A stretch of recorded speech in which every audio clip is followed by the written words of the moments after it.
the Select Board meeting of April 24th. This is an open meeting, begins here in room 304. I'd like to announce also this meeting is being recorded. One of our members, Frank Gracie, is on Zoom, and there he is. Thank you, Frank. And therefore, all of our votes will be by roll call individually. At this point in time, please rise for Pledge of Allegiance.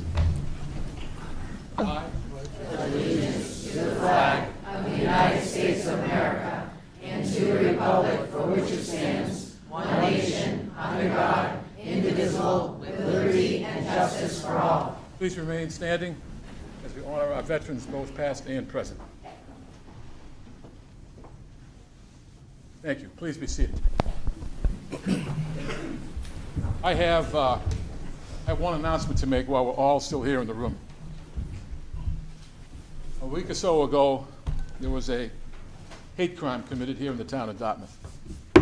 Many of you may or may not know, at the Burgo Basketball Association, a place that's been around for 30 years, a racial epithet was painted on the equipment at the facility.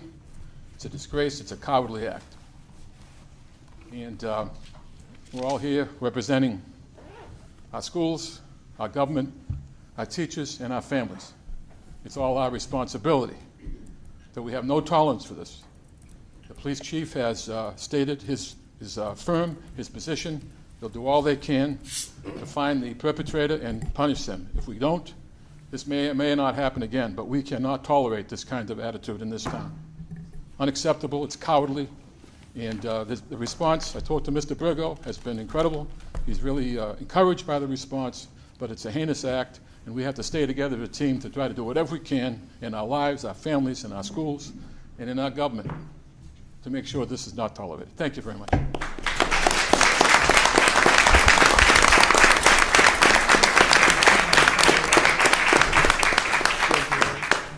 With that, I hope I get the same applause at the end.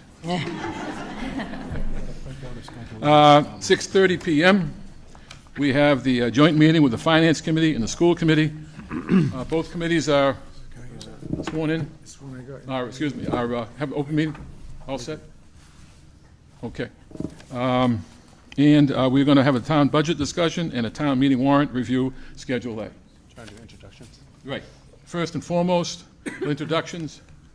We'll start over the school. Mr. Oliver? Yep.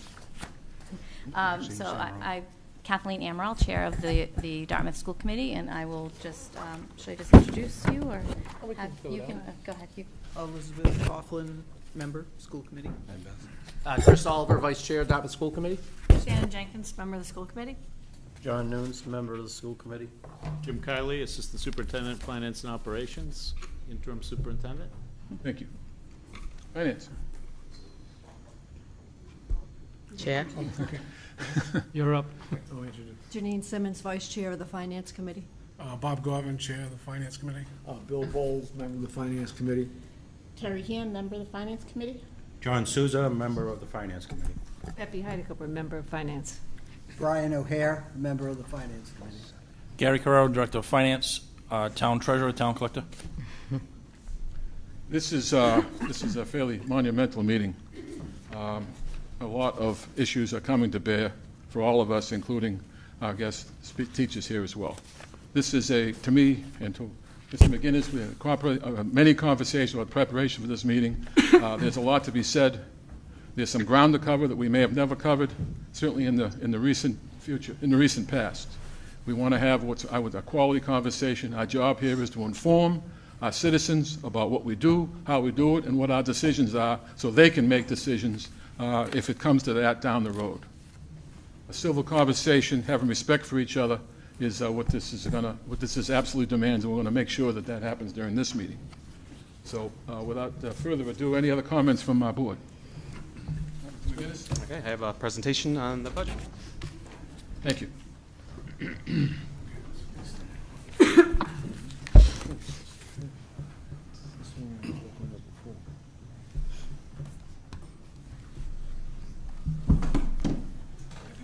All right, good evening. I'm Sean McGinnis, the town administrator. I mean, many of you probably have never met me, but nice to meet you all. I'll be going over the annually I give a budget presentation to the Select Board and the Finance Committee. This year it's a little more important in light of the economic atmosphere we're in, to kind of give an overall budget perspective to all three boards and committees, and talk about some issues we're having, the future, both present and future, and how to deal with those. So. Tonight's overview is going to be what the budget planning is based on, and really it's based on the Select Board's goals and our financial management policies. Every year we set a budget policy statement. I'll give you an overview of the budget, both expenditures and revenues, some FY24 budget proposed changes, talk about the school budget, support and challenges that go along with that, other town challenges, both short and long term, and a budget outlook overall. So the base budget revolves around the Select Board goals, like I said. I'll go through the goals real quickly, but the first one is a basic fundamental goal of town government: maintain sound fiscal health and low taxes without overrides, identify strategies to balance the budget within the constraints of Proposition 2.5, new growth and local receipts. We also want to expand economic growth, development, and redevelopment efforts to support commercial businesses. We have a large commercial base, and we really work hard to support that. And really to take a look at more long-range strategic planning. And you'll hear a number of projects, and you should have heard that we really try to take a long-range look at a number of capital projects in areas in town that we will look to develop. Number 4 is a long one. We continue to evaluate current town-wide service levels.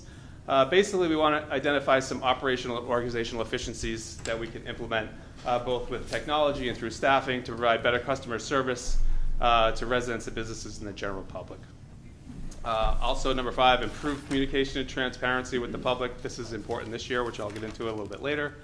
And support modern governance enhancements and foster a culture of excellence in town, which we really try to do. And I think the town shows that. There's a big turnout of support for a variety of issues.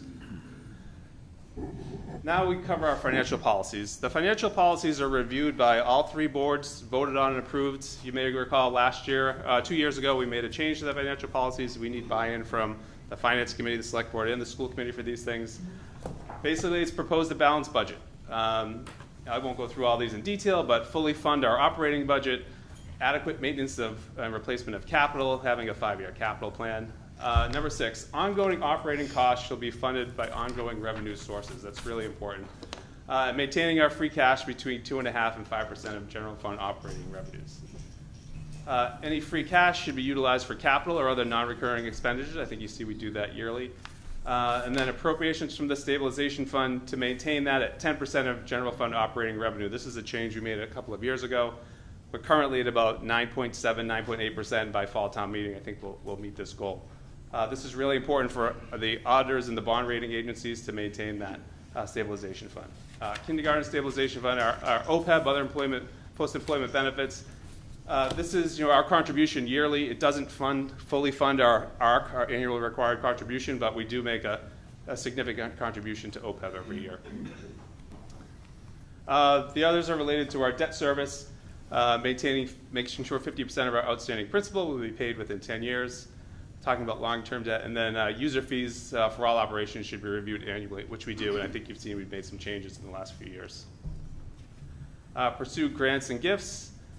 Pursue economic development strategies, and this is important to balance the high quality of residential living with economic diversification and growth, and to sustain the town's relatively low tax burden. That's important to a lot of people. And have good sound investment practices and policies. So, every year in the fall, we establish a budget policy statement for all departments to follow as they prepare the following year budget. So this fall for FY24, we present it to all departments: preserve essential town services, keep the base budget funded without service loss or tax increases beyond Proposition 2.5. No net increases in expense budgets unless uncontrollable costs require an increase. This really revolves around, a lot of times, software maintenance agreements. They go up, so we need to cover those costs. Evaluate current organization and staffing roles and responsibilities, develop new staffing and organizational plans. We'll be doing that again this year. I think you saw last year we made some significant changes on the municipal side to our organization and staffing to provide better service to the public, to elevate and take advantage of some skill sets of existing staff and help with succession planning.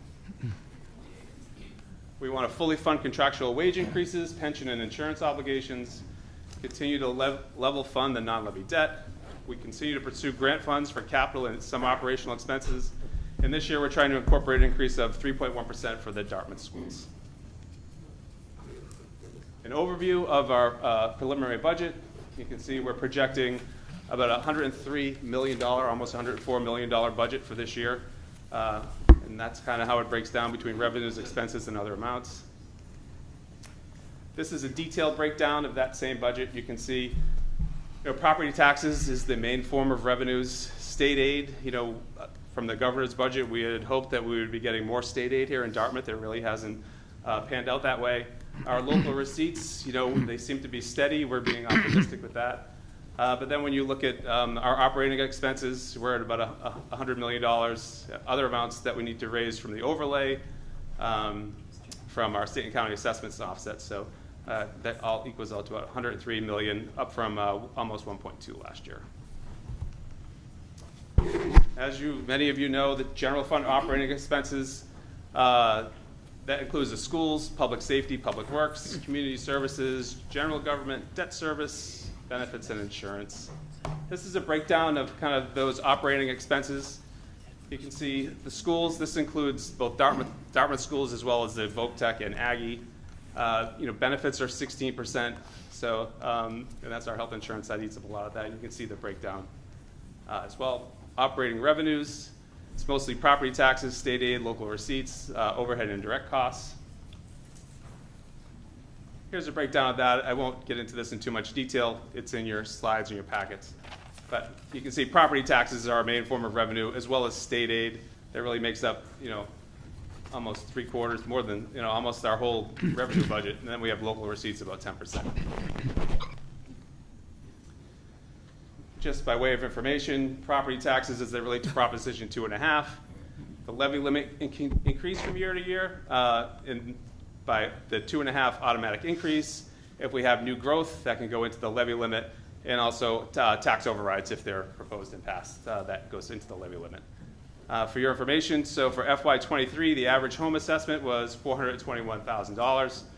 With our tax rate at 8.78 per thousand, the average tax bill is $3,696, and that's significant. We recognize that, the board recognizes that, so our goal is to keep that low. Here's how the breakdown of the property taxes go. 96% is the base levy. New growth is 1%. The additional 2.5% we're allowed to implement is a small portion of that, as well as debt exclusions is 1%. So this is important. You heard me refer to this earlier. Our state aid trend is really flat. Back in 2009, it was somewhat significant. It really dipped for a number of years, and we're just reaching 2009 levels now, and it's gone up modestly this year. So, any decrease in state aid will have a significant effect on the town's budget. So, while it didn't increase, this year it didn't. It didn't decrease this year. It didn't increase as much as we had hoped. Trends in local receipts. You can see this goes up and down a little bit. You can see FY20 and 21. Those were COVID years where it decreased significantly.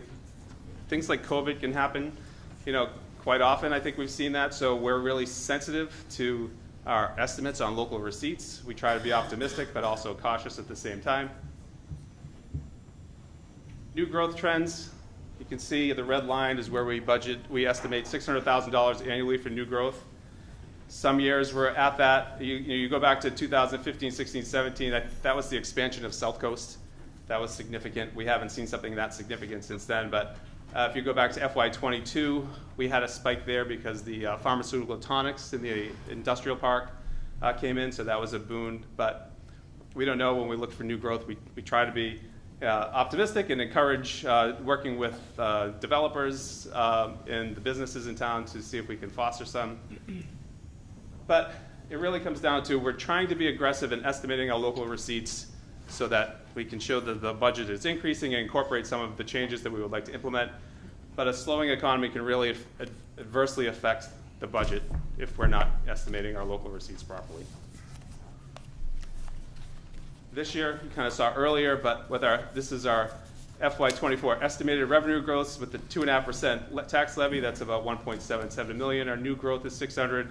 We anticipate our local receipts are going to increase about 328,000, as well as our marijuana revenue we think is going to increase about 130,000. So we're estimating revenue growth to be about 2.835 million. So like I said earlier, our FY24 estimate is about 428,000 more than our FY23 estimate for local receipts. There's some potential future changes. We're very hopeful about marijuana revenue. As you know, solar marijuana has opened up on Fonts Corner Road about a month ago. I think the marijuana revenue market is kind of leveled off. I think early adopters were able to cash in revenue-wise, but I think the market is leveled off, which is still a positive market. But I think there were some revenue estimates, particularly by the vendors, that were not really realistic. That being said, we think there's some new growth potential for FY24 and 25. South Coast is expanding. Dartmouth Business Park, we hope, continues to expand.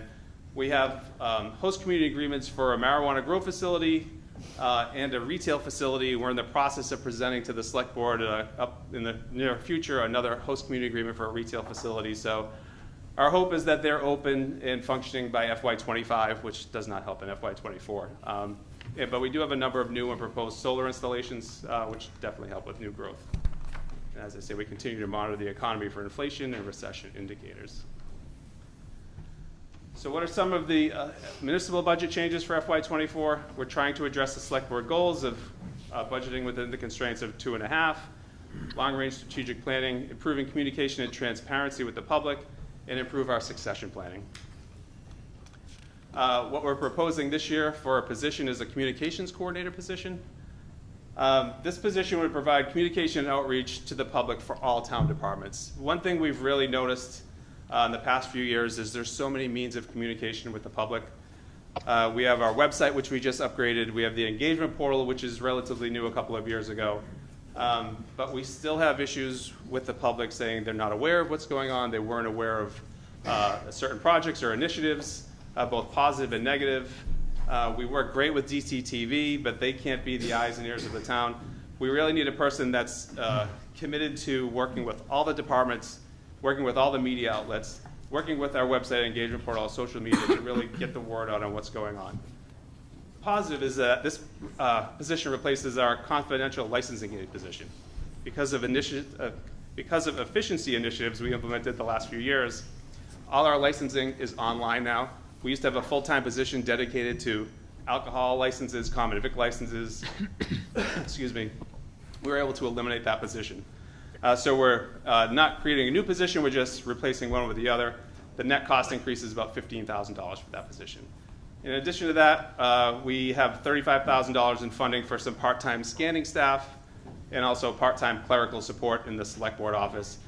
Our part-time scanning staff are tasked with scanning all our paper property files. The new system, licensing system, all the files are incorporated once you upload them. Now we're going back to our historic files so people can search the properties and find all the information, whether it's building, health, conservation on their property. So that's about a third of the way done, but we're a few years away. So previously it was grant funded, but now we need to fund that part-time staff. What does that look like organizationally?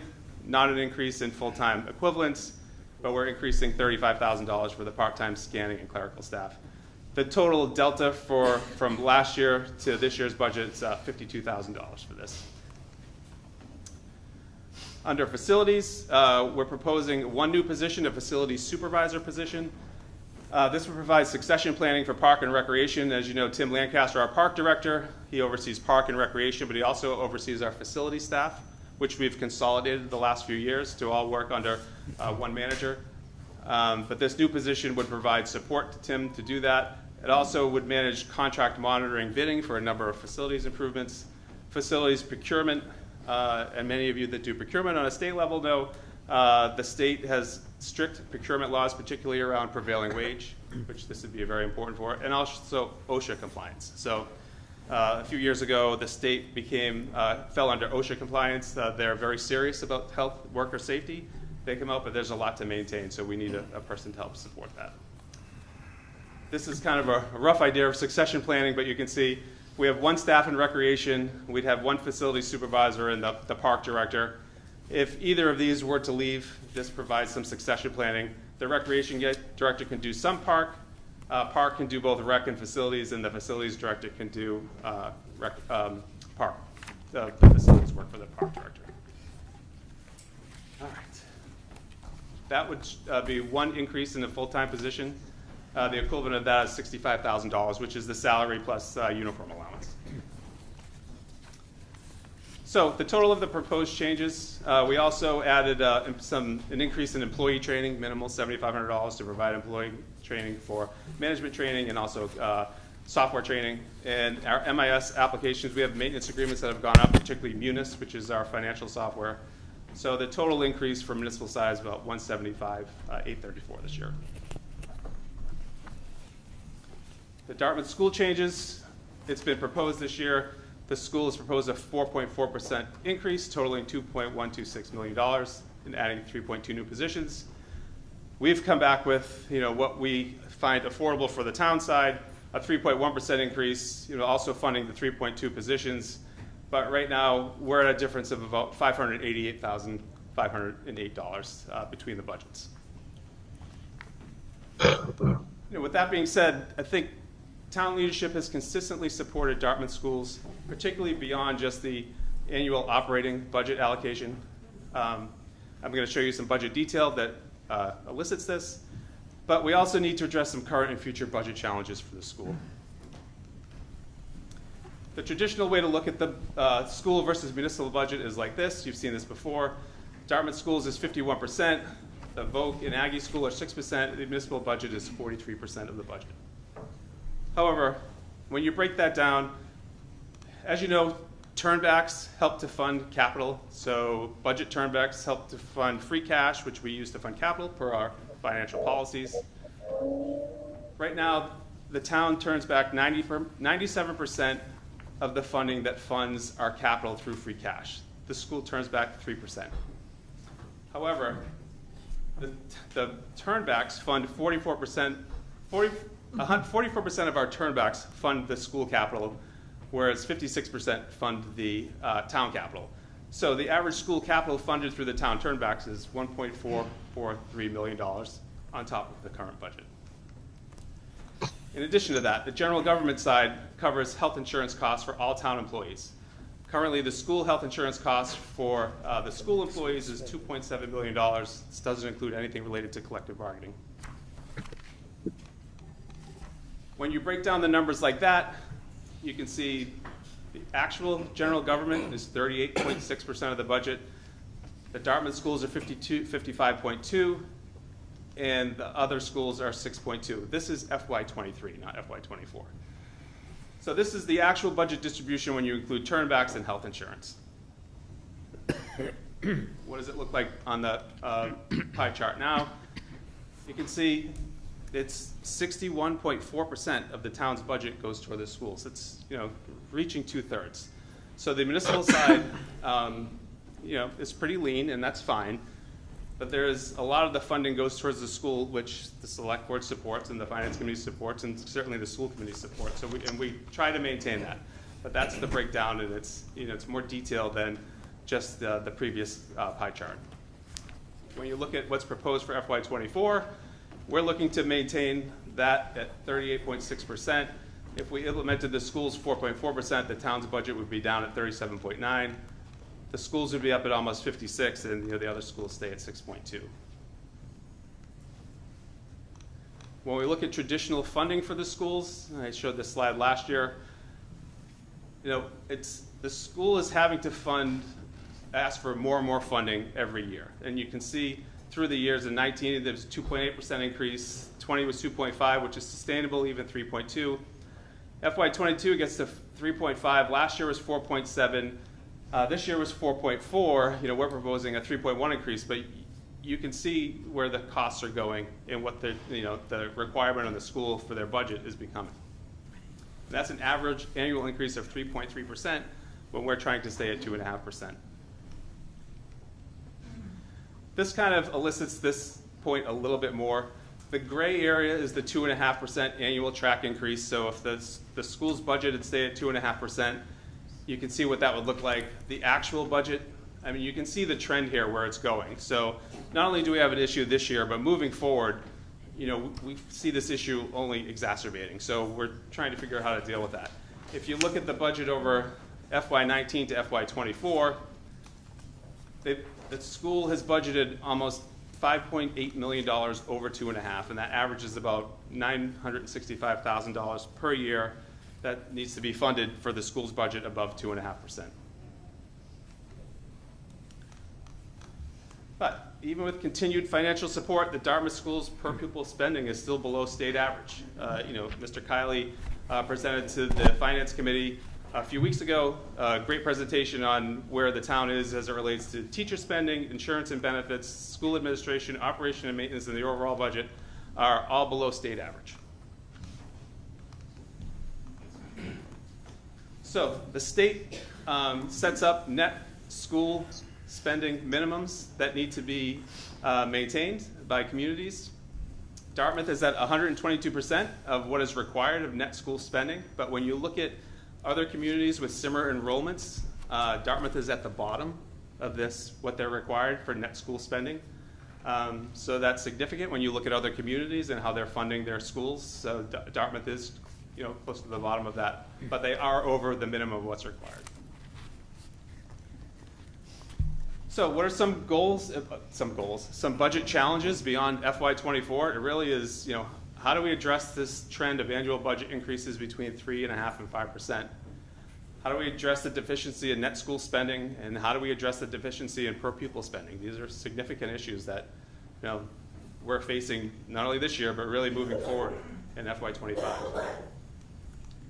You know, currently for this year, what are we looking at? We've got a $588,000 budget shortfall between the school and what the town is proposing.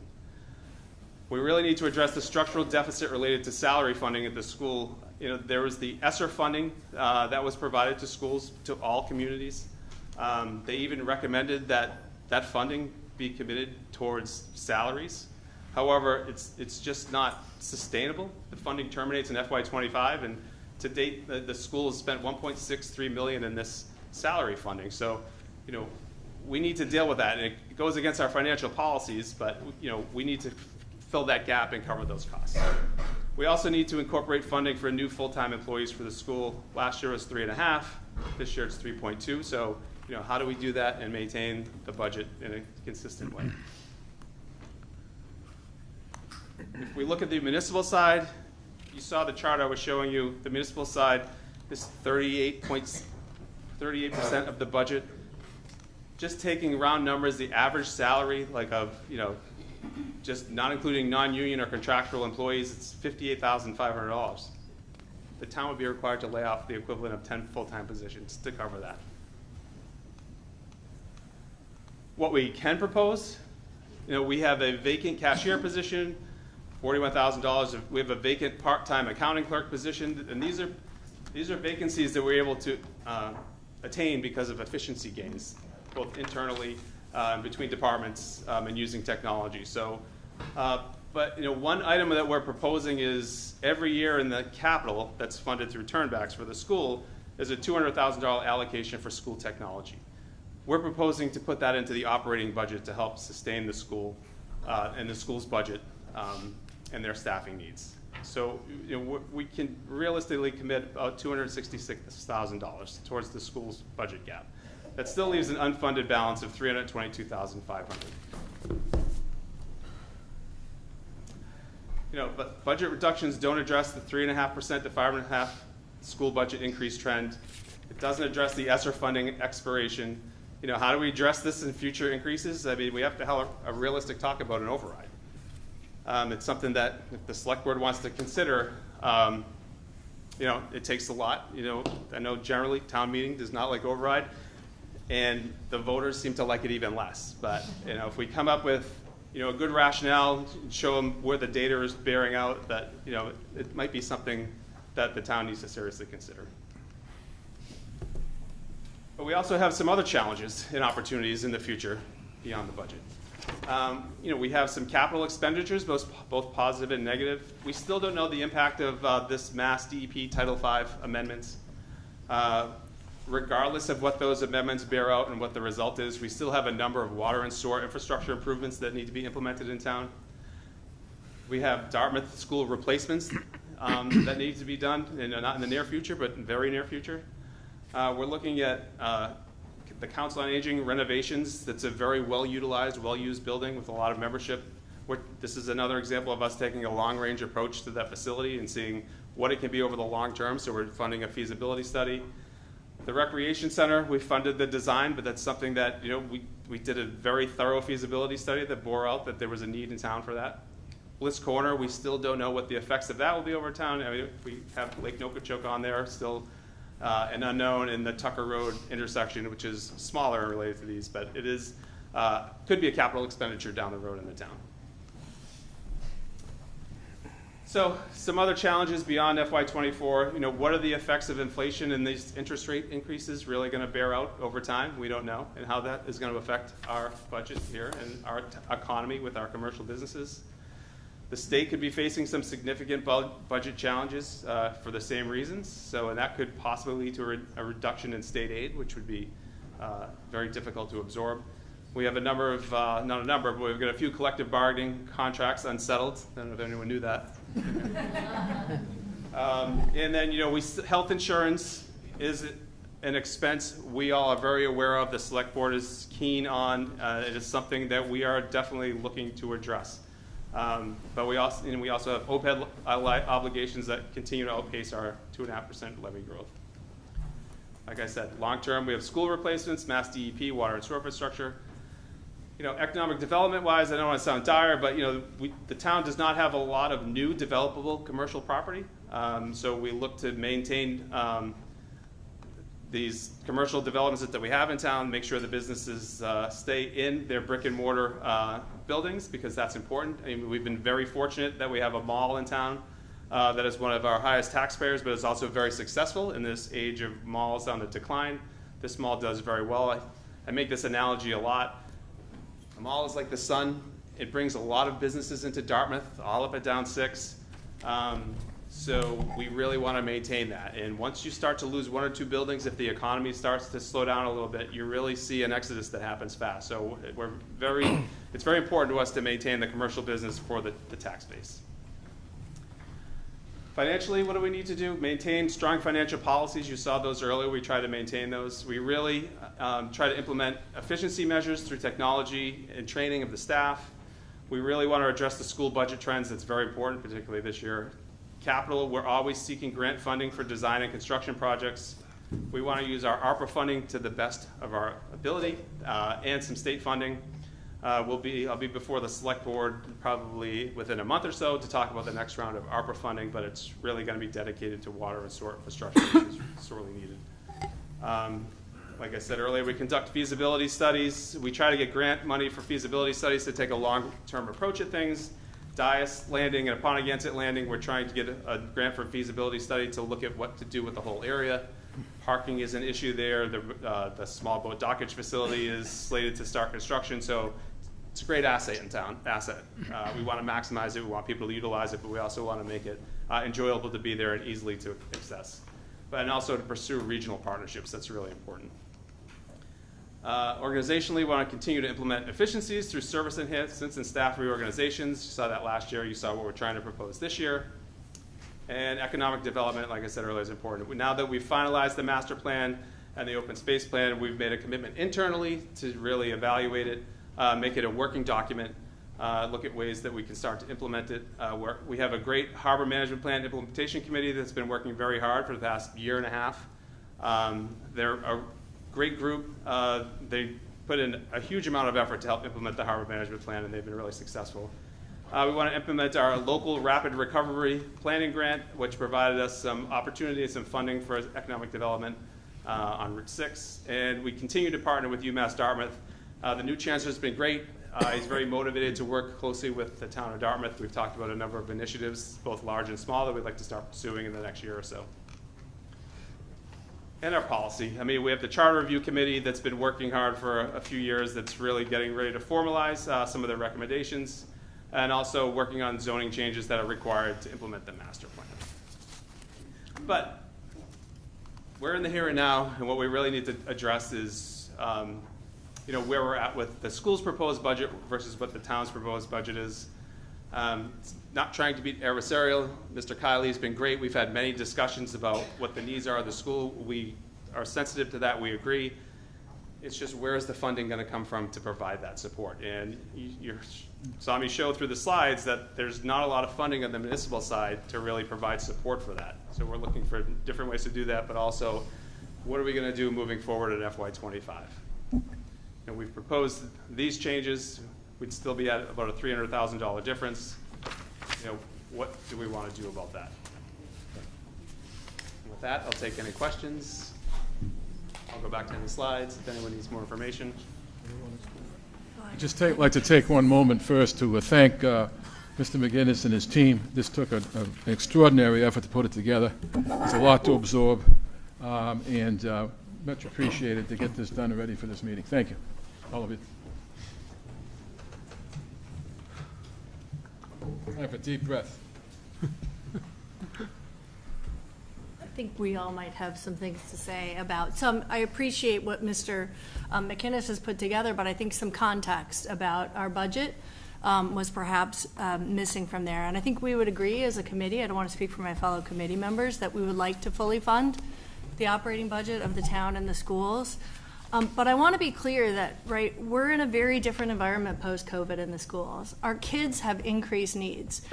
Did we use ESSER money to fund salaries? Yes, because kids need social workers, they need interventionists, because they're coming to us with much greater needs. We see on both of those slides that there's 3.2 new positions. Those are not wants, those are legal mandates. We are legally mandated to provide services for students entering into our preschools. And we need a new preschool class because kids are coming in with more needs. We're going to have a finding soon that we are not meeting our obligations, our state obligations to English language learners. We need to hire someone to do that. So that increase that you see up there is about us having a fully funded operating budget and meeting the needs of our children as the state mandates that to us. We would like to not, I'm not the one to say we don't want to increase, we'd like to try to do that, but the state has said these are things that you have to do.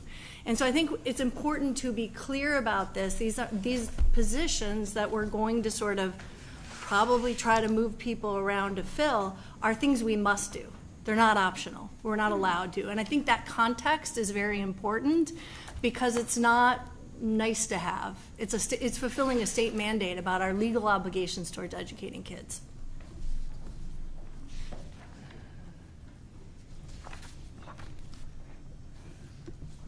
Let me just say one quick thing. Understanding how the state works. The state it's very easy for the state to come in and say, you need this, you need that, but they don't fund it.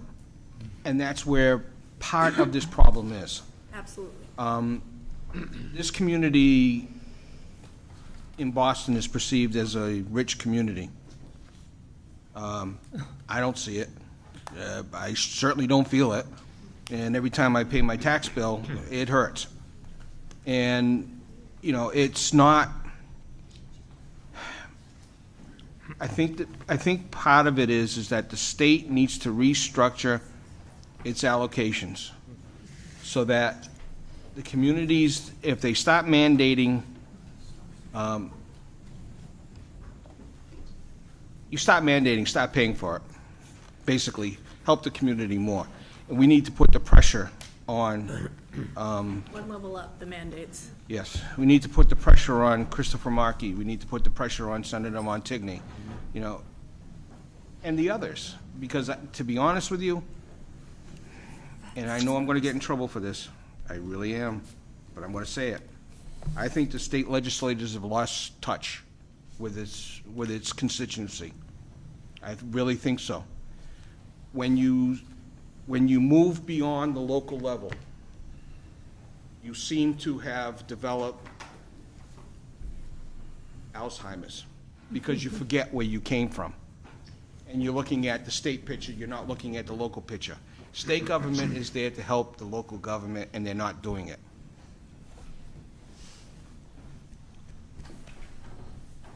Next. Mr. Souza. Yeah, to Mr. McDonald's point, I agree with him 100%. You know, but I keep hearing the same theme like, over and over again. It's the state fault, and it's the state fault. And he is correct. There's an absence of, there's a disconnect between our state representatives and town government. But we've got to take some blame for that. I think we've got to take most of the blame for that. And I'm not pointing fingers at any group here, but as our chairman stated, this is a pretty significant meeting and historic. Why aren't they here? Why weren't they reached out to and saying, we're having a problem? And you know what? We're not the only community that's having the same problem. And it's been going on for years. I think it's about time we take the bull by the horns and insist that our state representatives come to these type of meetings and we reach out to them when we're facing significant problems and mandates from the states. We need to start pushing back. We need to start ringing the bell and telling them, we want you to go to your constituents up there at the State House, because they're all having the same problem, and make some changes. I'm tired of hearing, we got these busing mandates, we got this, the state requirements. Who's the state? They're people just like us. They're elected officials, appointed officials. We need to drag them in here, and that's on us. And we need to change our ways and get them more involved. Mr. Garvin. Yeah, I just wanted to let you know that, we've been meeting on the school budget. This year, we decided to spend more time on the school budget because it's such a big budget. And we actually have myself and Terry were the liaisons to the school committee to try to study the budget. We've probably spent four times the amount of time on a school budget this year than we have in the past. And in general, we spend a lot of time with Sean, so we understand what Sean does, and we understand why, the moves he makes and more efficiency and things like that. But we can't do that at the school level. And the budget keeps on going up year after year, and but we don't know how many employees have a full workload. It's impossible for us to evaluate that. So we have varied opinions on the school budget within the finance committee, and that I think that is good. But I just wanted to point out, we can only look at what's presented to us.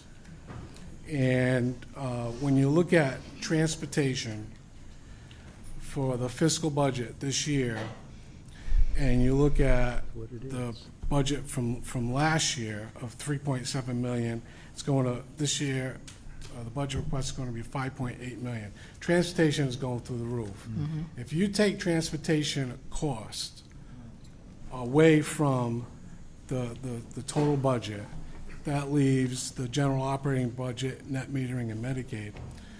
The school committee budget of 4.4% would fund, basically level fund, the general operating budget.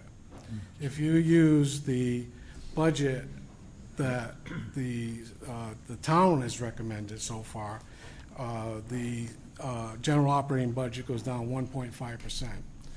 So the real issue is the transportation cost is taking up, transportation costs budget-wise went up 58% from last year to this year.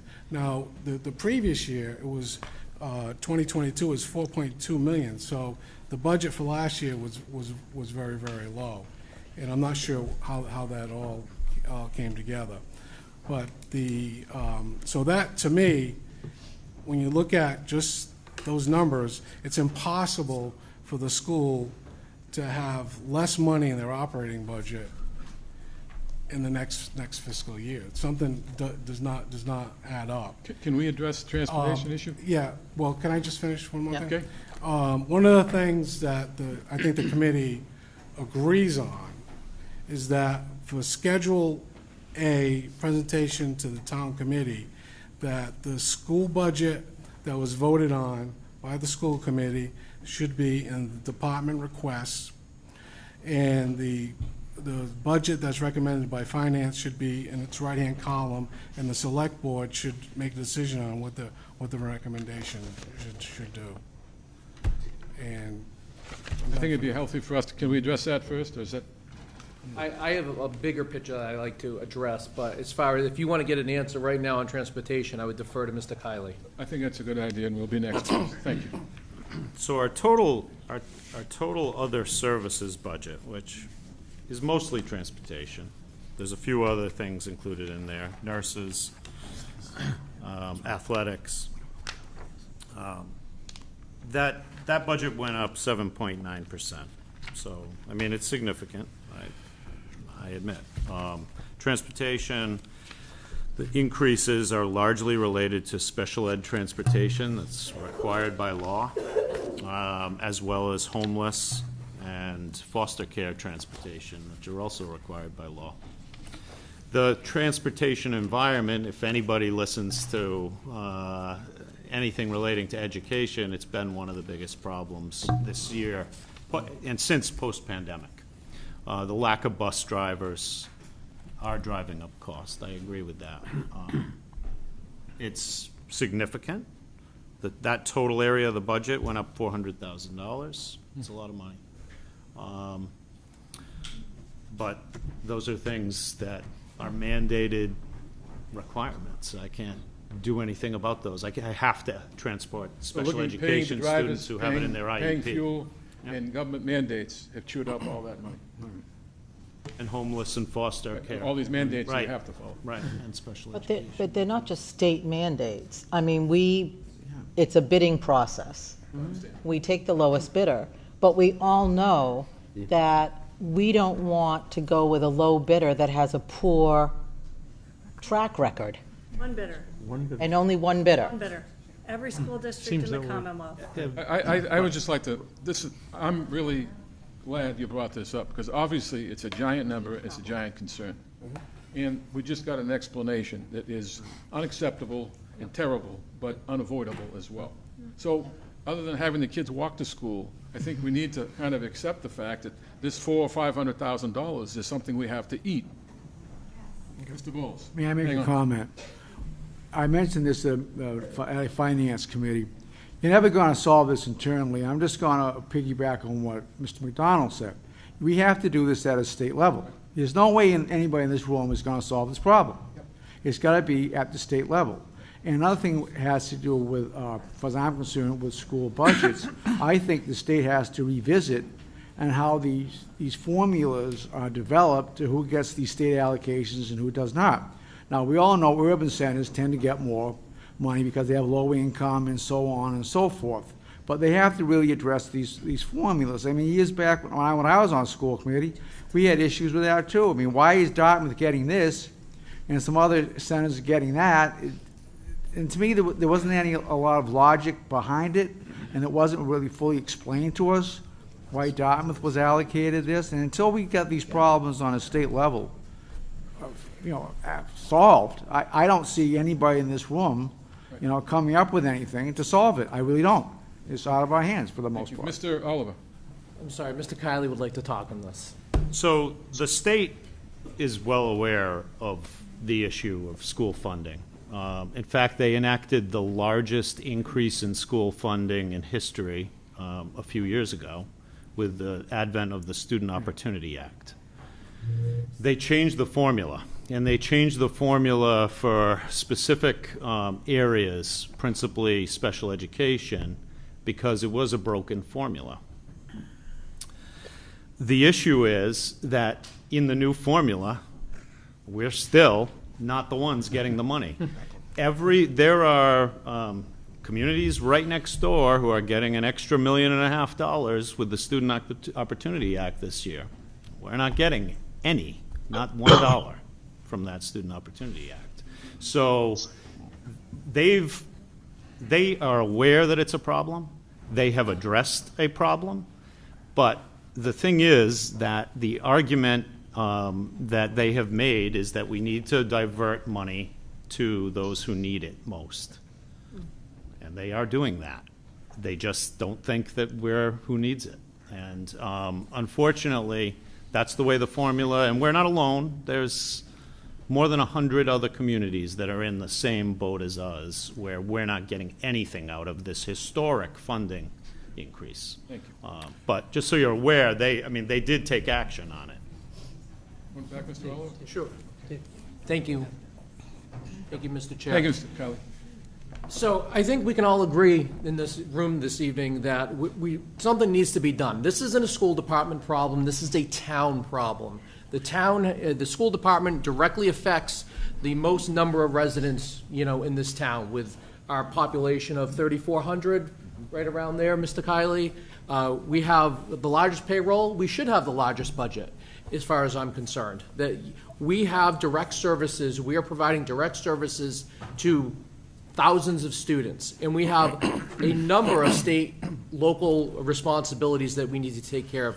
I'm just going to speak a little bit more about transportation, just so everyone in this room can understand. Special education costs. If we have to take a student and send them out of district to a collaborative, to a private school, we are responsible for the transportation, which it typically runs between $30,000 and $40,000 for one student for that one minivan. In addition, sometimes we need to provide for a monitor.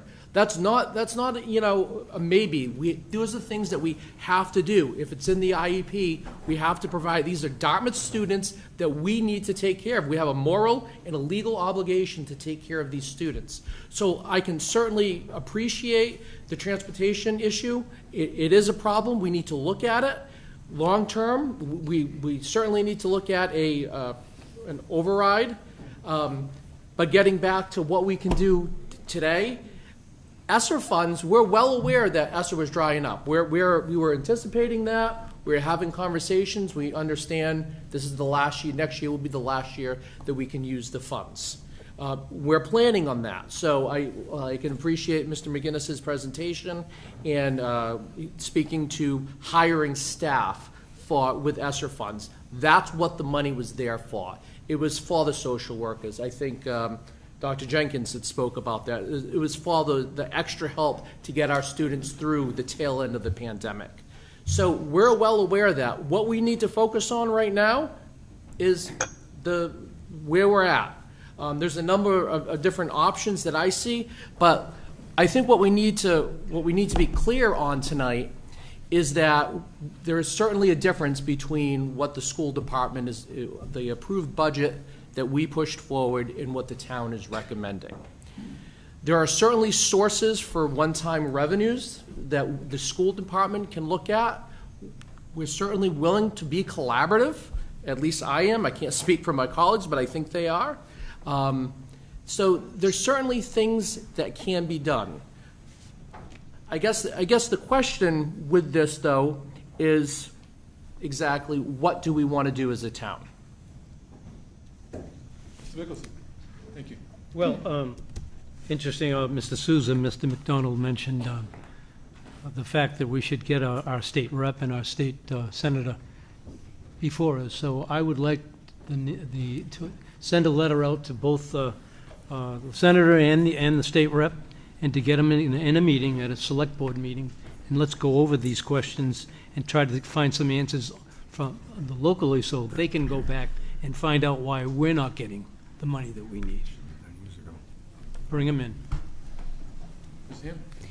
Thanks, Sam. In terms of context, I just want to review that the Finance Committee has 2 liaisons to the school department, and since the beginning of the year, we've attended budget planning meetings, and whenever we've asked for information, it's been provided over and over again, in addition to the annual presentation that is given. I agree with what people said. I think it's important to reach out to our representatives. However, some of the laws that the school district is dealing with are federal laws, so it's not just state reps, it's federal reps. it's a long-term process. In my opinion, 2.5 has served its purpose and needs to be changed. Again, that's a long-term process that takes people organizing and contacting representatives, and it's not something that's going to solve problems today. I think it is important to have a study committee, in my opinion, and I don't speak for the Finance Committee, but in my opinion, we need more money. We need a bigger budget, not just for the schools. And in order to do that, in order to get support for that, there's need for a lot of education. The Finance Committee has participated in some webinars this year with the state, and one of the terms that was used was extreme outreach, and we think there is a need for that, because this is a crisis that we're in right now, but it's going to continue even when the emotions die down, and there's going to be a need to have people involved and determine whether they will support that kind of an increase. Thank you. Ms. McDonald, next. Yeah, one of the things that I think I'm going to go historian mode here. Oh, I'm going to go far back. Okay. For the me. When I was 18 years old, I became a town meeting member. I remember. That's pretty fast. Yeah, that's a while ago. I remember seeing the school budget coming before town meeting. One line. That's it. 2-minute presentation. One line, that's it. And as a member of the Finance Committee, when I was 30, we had 4 lines. Administration, Teachers. staff, expenses, that's it. So the amount of information that us are getting from the school department budget is just astronomical. The amount of, so that has changed over a period of time. So, and you can see that even town meeting gets a better view of the school budget than it did 40 years ago. And Mr. Nunes can attest to that, because if there's anybody who has been on a board longer than I have, it's Mr. Nunes. And I served with Mr. Nunes. So things have changed over a period of time. Have they changed for the better? Certainly. The other thing is regarding, the transportation costs. As somebody who relies heavily on vehicles in his business, yeah, I know that it's changed. I know the gas has changed. And that's just absolutely ridiculous. My business gets hit with fuel charges that I've been fighting for the last 2 years. I tell the businesses it's part of their course of their business. Raise my rates, okay? I'll live with a rate increase, but don't tell me that you're gonna charge me 10% of my bill that's going to your fuel, when I know for a fact that going from portal to portal, it's far less. And I've cut services for that. I found new companies. But still, I'm aware of the transportation costs, and I am aware, because I sat there, of the mandates, the McKinley Act, and special education, that's not being addressed, and so what I don't want this to go to, and this is something that I don't want to be, this is us versus them, because there is no us versus them. This is we. We, the town of Dartmouth. And let's put it right on the table. Let's address the big gorilla in the room, and that's the override. This town has historically denied overrides. There was a couple times that the town has done specific, targeted overrides, which it did about 12 years ago? 2010. Thank you. I was close. And we did an override for the police station. But we all know why that happened. Because we had a department that was coming up on 100 years that never had a home of its own. Now we have other things that we have to deal with. We have 2 schools that are over 70 years old.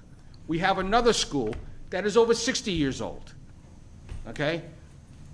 We're sitting in a building that used to be the high school, okay? We were fortunate enough to fight it to get to turn to this building. So we don't really need a town hall because we're pretty good right here. Yeah, it creaks, it rocks. It was a little concerning with us when we started the meeting whether or not this floor was gonna hold. Over the old gym, the girls' Everywhere. gym. This is the gymnasium. This is the gymnasium. So, this was part of the gym. That was part of the gym. So there is, this town has been lax in dealing with its infrastructure. But then again, so has the state, so has the federal government, so has everybody else, because buildings haven't become that important. And I remember years ago, way before, we had a superintendent that said, books, not bricks. And once that superintendent left, the bricks became very important. And the school department has done an outstanding job taking, for all intents and purposes, putting lipstick on a pig. Okay? Taking these buildings and treating them and making them viable buildings, but there's still, some of these buildings are inadequate. The ventilation in these buildings are abysmal. And we all know that. So, I mean, we do have a series of problems that we have to address, but we can't boil it down to an us versus them. This is a we. To be honest with you, the $266,000 that Mr. McInnes proposed is something entirely new for me. I didn't see that. I think it's a start. It might not be what everybody wants, but at least it's a start. So I think we need to focus on something like that. I don't expect negotiations here. I really don't.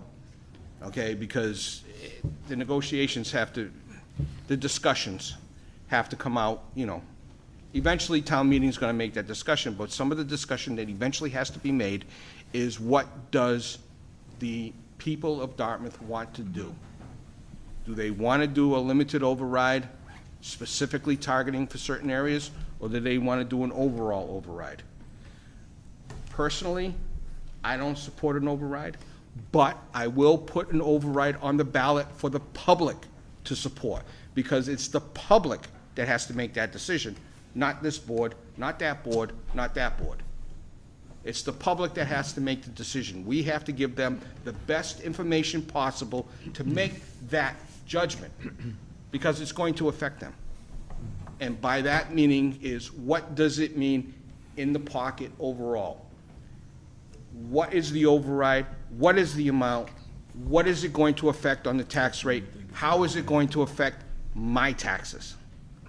Now, we always put up, that the average home in Dartmouth is $421,000. Not too many of us have that average home. Some of us have less, some of us have more. So the question is how does that relate to my taxes? What do I gotta pay? What do you have to pay? What do you have to pay out of your taxes? What does that mean? That's what we have to provide to the public, is what does that mean? And until we do that, any type of a discussion on an override is just basically Can we go to the school committee? So I just want to respond to a couple of things and then make a larger point. One, I'm not sure it was intentional, but I'm a little bit offended that there was a statement that our school personnel may not be fully deployed. And I invite anyone to come visit our schools and to see our teachers and teacher assistants changing diapers, putting in hundreds of hours after school for almost minimum wage with these kids. I don't think that was intentional, but at the same point in time, our people work hard, right? And that needs to be recognized in the record. The other thing that I want to say, this is us, right? We have to decide it. getting the state in here to talk about this is not going to fix the problem. An override, that's not going to fix the problem here either. We got to fix the problem in the here and now. Those are longer term solutions. I don't think the state's going to be sympathetic to us. Our tax rates are low. It is brutal to pay our taxes, but taxes are the price we pay for living in a civilized society. Our police keep us safe, our teachers educate our kids, our Council of Aging care for our seniors. We have to pay when we want excellence in those services. The last thing I will say, I appreciate the effort to move us forward with the $200,000, but we still have technology needs. Those don't go away. If we use that capital to fund operating expenses, I don't know how we fund technology, right? So we're kicking the can down the road. So what we need to is to not kick the can down the road and figure out how to solve the problem now. I agree with you, Mr. McDonald, we're not going to be able to do it tonight with 20 of us around the table. It's like editing a document by committee. That doesn't work. I think we all agree that we're all in this together, but we've got to be willing to pay for the services that we as a community enjoy. I'd like to say something, if I may. Go ahead. We have some severe long-term problems, not only with the state allocations and the mandates and the stuff we don't want to do, but we have to because of these formulas. We have some severe infrastructure issues, not just with the schools. We've been talking about water and sewer every single meeting we have. We have giant issues when it comes to what this town wants to pay for in the short term and the long term. If we don't address the water and sewer treatments in this town, we may end up with catastrophe. So we need to really put these issues into place. There's long-term issues that we are not going to solve, but we're going to address. We even have a small subcommittee that has already met once on the strategies of long-term planning and what has to be done and when it should have to be done and what's it going to cost. And with all due respect to the schools, water and sewer is number one on the list when it comes to infrastructure. Everyone in this room wants clean water and wants a sewer system that works, that's affordable. Everybody, because it affects us every day. So I think that we have issues that I think my sense is that we have some short-term issues that have to be solved before town meeting. And my sense about all this is, whether it's 200,000 or 300,000 or 400,000, we need to meet in a small group and say, can we solve this and find ways in the short term only to solve these problems, just to get us by. And my perspective is, and I'm going to add one more thing. I came to the finance committee years ago when there was a one line for the school budget as well. And we made a promise way back then that we would fund the schools at least $1 million per each year, and we've done that. And we still haven't caught up. It's a disgrace in a sense that we are so low on the pecking order when it comes to school funding statewide. We haven't caught up. And there's not a person in this room that doesn't want to catch up. So how do we do that as well? And I think that we have a lot to do, but we need to focus first and foremost on the very, very short term to get us through this picture, but also know that the long term is critical for us to look at the costs of running our schools and getting clean structure. Mrs. Brooks, you wanted to speak. Thank you. I feel like I'm repeating some of the things that people have said, but I agree that when we send an invitation to our state and federal reps to come and speak to us, they may or may not choose to come, and I believe that they will not come with solutions. So although it may be nice to sit across from them, we're not going to be any further ahead than we are right now. In Mr. McGinnis's presentation, I want to capitalize on the number of automated services that the town hall has been able to put into place. As he said, they have the ability to eliminate a position because they have all these services that they're putting online. School department can't put those things online. We tried that during COVID. And it doesn't work in educating kids. They need people. People cost money. Good people cost good money. Although I will admit, I was taken aback today when I saw the article in South Coast at the offer to the superintendent, the new superintendent of schools, knowing that that price tag is probably about 8 TA salaries. I guess I'm talking out of both sides of my mouth. Good people need good money. She better be damn good for $200,000.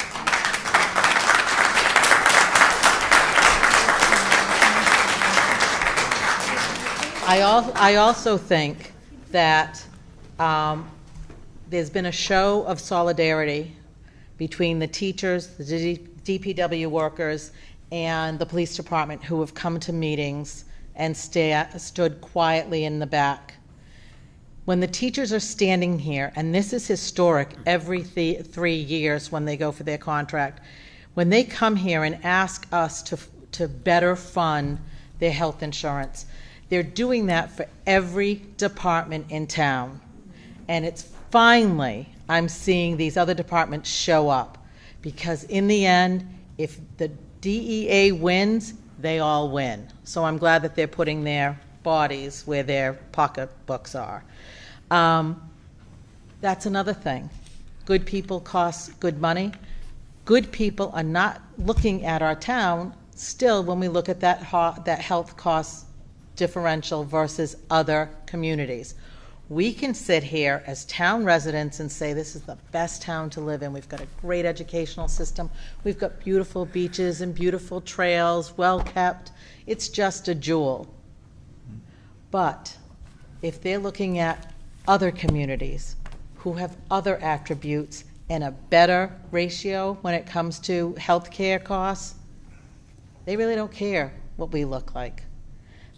The biggest number of town employees live right here in the town. So when we're talking about increasing taxes through an override, we're talking about hitting them in both directions. We'll give you more money through this contractual services, but in order to do so, we're going to need an override. So now we've given it and we've taken it. Which is very hard to swallow. And I don't think it is just an override. I am no longer employed by Dartmouth Public Schools, so I can say that. But when I drive down the streets of Dartmouth and hit every bump and hill and valley in the road, I want an override to fix these darn streets. The bottom line is there's not enough money. And I don't want a windfall through ESSER funds or COVID funds coming, because I don't want another COVID. But I want Dartmouth to figure out how we're going to live up to the image we have in our head of what it is to be here. And we need to solve that. As we've said, we need to solve that now.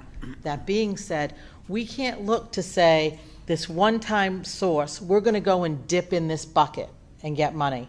Because what I'm seeing is we're going to be dipping in that bucket every year. And that bucket is not filling up fast enough for us. We've got to find a way for all of that to come together. Mr. Garvin, thank you, Mr. Brooks. Yeah, I just want to wrap up. I just want to, we feel pretty confident that, we're getting close for this year, and that, within a couple $100,000 on a $52 million budget that, we're getting where we need to be. We're more concerned about the future years.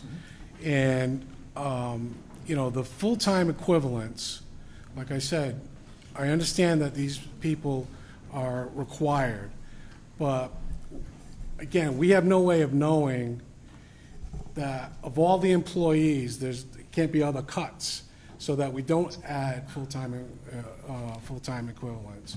And if we can't even fund, we're adding full-time equivalents, and we can't even fund their health care to what they need. So we add a couple of people, and as you know, when you add people, nobody knows about it.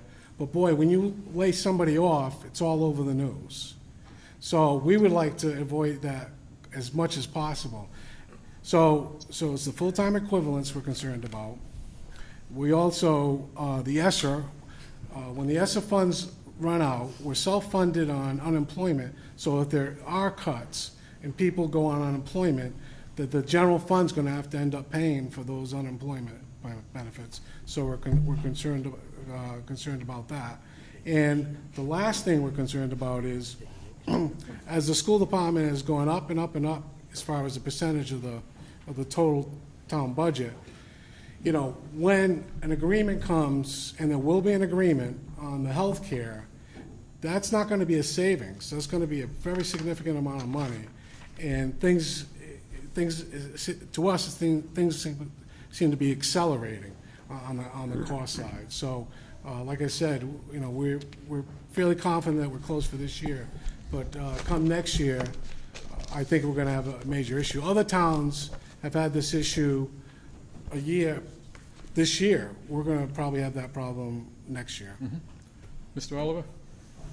So I'll address a couple of things. One being, this town elects a school committee. That school committee is responsible for overseeing the budget and overseeing requests for new staff. That is why the 5 of us sit here on this board. We're the ones that get into the nitty-gritty about what FTE we need, what FTE we don't need, where we can possibly make reductions, and where we may actually need to add staff due to class sizes or due to related service providers. So in my opinion, that is something that the school committee has direct authority over, and we can present that information, and I think Mr. Kiley has done a phenomenal job this year presenting it from the Finance Committee. And I do get taken back a little bit, and I don't want this to turn into the us versus them. However, I feel as though that the school department continues to get, for lack of a better term, you know, their finger pointed at, because it's the school department's budget that keeps going up and up and up. Well, guess what? School departments are the #1 reason people come to this town, the Dartmouth Public Schools. Make no mistake about it.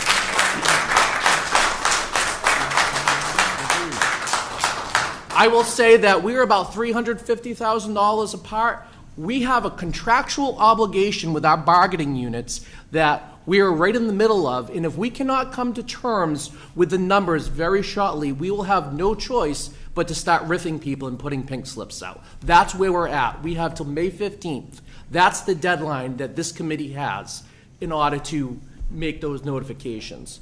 I want to work together. I think we all want to work together. Let's talk about school choice. I'm proud to be on the first school committee that approved school choice. I know most of us agree with it, some of us don't. Respect that. And all it takes is one election for school choice to go away, because it's voted in every year. So as far as using, because that came up in a conversation earlier tonight, let's look at maybe using one-time revenue sources such for non-reoccurring charges from school choice. But school choice is not definite. Next year, there could be a new election, and school choice goes away. And we have what we have there, and then it's going to dwindle away to nothing. So as far as using school choice funds to fund reoccurring costs, I'm against it, and I know most of my colleagues probably are against it as well. We just simply can't do that. If there is something in place for next year, you know, when we're looking at FY25 now, and talking about overrides, talking about other funding sources, then maybe we can have a conversation about doing something with one-time revenue. But where we're at right now, this committee and this school department we're coming to a point where we've got to make a decision as to what we're going to do. Mr. News, you have a question? I got a few, Mr. Chairman. Thank you. First couple go to Mr. McGinnis. The numbers that you had regarding, you know, state budget and such, does that include the, not that it's a lot of money, but the House Ways and Means numbers, or are you using House what? The governor's. We're using the governor's budget. The House Ways and Means budget was a slight increase. If you look at the last, I just did an analysis for the town administrator. If you look over the last 6 or 7 years of state aid that was given to the town, the minimal amount that was given was somewhere in between the governor's budget and what's ultimately budgeted in conference committee, which is their final budget that gets reviewed after the Senate looks at it. So we're still we're still looking at that and see whether or not there could be maybe additional funding that comes down the line. We're not 100% sure because obviously they haven't completed that yet. As you know, when a new governor comes in, they're allowed an additional month to provide budget numbers, and that's where we are. We're kind of almost a month behind on what we should be, almost like the Senate's budget right now, but we're still House Ways and Means. So we hope to have a little more better data once that comes in, but it's still a ways away. I have a comment. Mr. Nunes has the floor in a moment, but unless someone has an absolutely dire need to say something that hasn't been said or add to the conversation, we ought to stop this conversation as soon as we can. And we're not leaving here without a solution that's going to take us to that May 15th date. Whatever it takes for us to meet, whoever it's going to take, we need solutions, and we're not going to leave without it. That's my opinion. I don't know about the rest of our board here, my colleagues, nor do you over, but I think that we need to give this every effort to come up with a plan to get us through at least the short-term problems that we can agree on. The long-term issues, we'll have another meeting, and we'll meet and look at that thing, because I think it's a disservice to this magnificent group of people here trying to solve a problem. Our teachers in the background in our town, that we don't do our best effort by May 15th, which is, at least seems to be the deadline, that we don't come up with some way to at least solve the short-term problem. Mr. Nunes. Thank you, Mr. Chairman. Another question that I have, and again, I understand, putting my town finance hat on, that it may not, but where do we stand local receipts year-to-date versus what we've budgeted? Okay. So what we've budgeted on local... Gary, I apologize. I understand that not all the big motor vehicle has just come in, Right. and that, I got that. Yeah. So I can give you a briefing on where we are in March. We're actually pleased to say that we are in line with our budgeted revenues that we've had projected for last year. As Mr. Nunes is aware, we've just put out the first commitment. Demands will be sent out. The biggest factor of local receipts is motor vehicle. So we're still 3 commitments off, and that's only because the registry has not given us those commitments yet. But I foresee that we will probably increase our revenues by maybe $100,000, and we thought that maybe COVID was going to play a piece of this last year where we didn't have sales, but I'm pleased to say that we did not decrease our revenues on local receipts as far as the motor vehicle is concerned. Another point is investment income. As you know, investment income right now, CDs are probably about 4%, increasing to 5%. We did get a good rate with a local bank. We're doing it again. So we're trying to capture as much revenue as we can in this budget to offset the expenses that we're foreseeing. And those are the 2 biggest swings right now, our motor vehicle receipts and trying to capture as much investment income as we can. And we're doing everything we can to try to mitigate and try to gain as most investment income as we can. Mr. Nunes, if you don't mind, let me just follow up on that, because this is the question that I have. Historically, let's go over the last 6 years. What we projected for local receipts versus what was actually taken in. New growth projections versus what actual new growth is. What is that difference?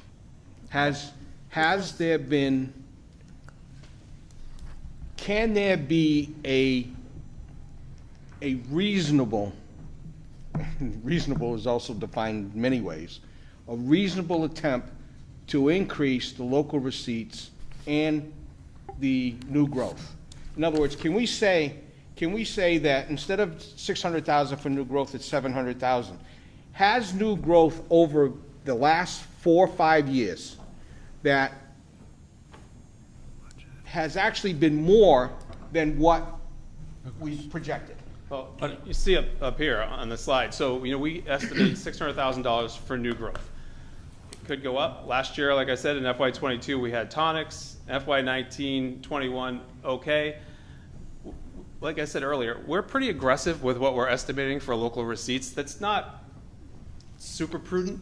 I mean, you never know what's going to happen, particularly when it comes to our local receipts.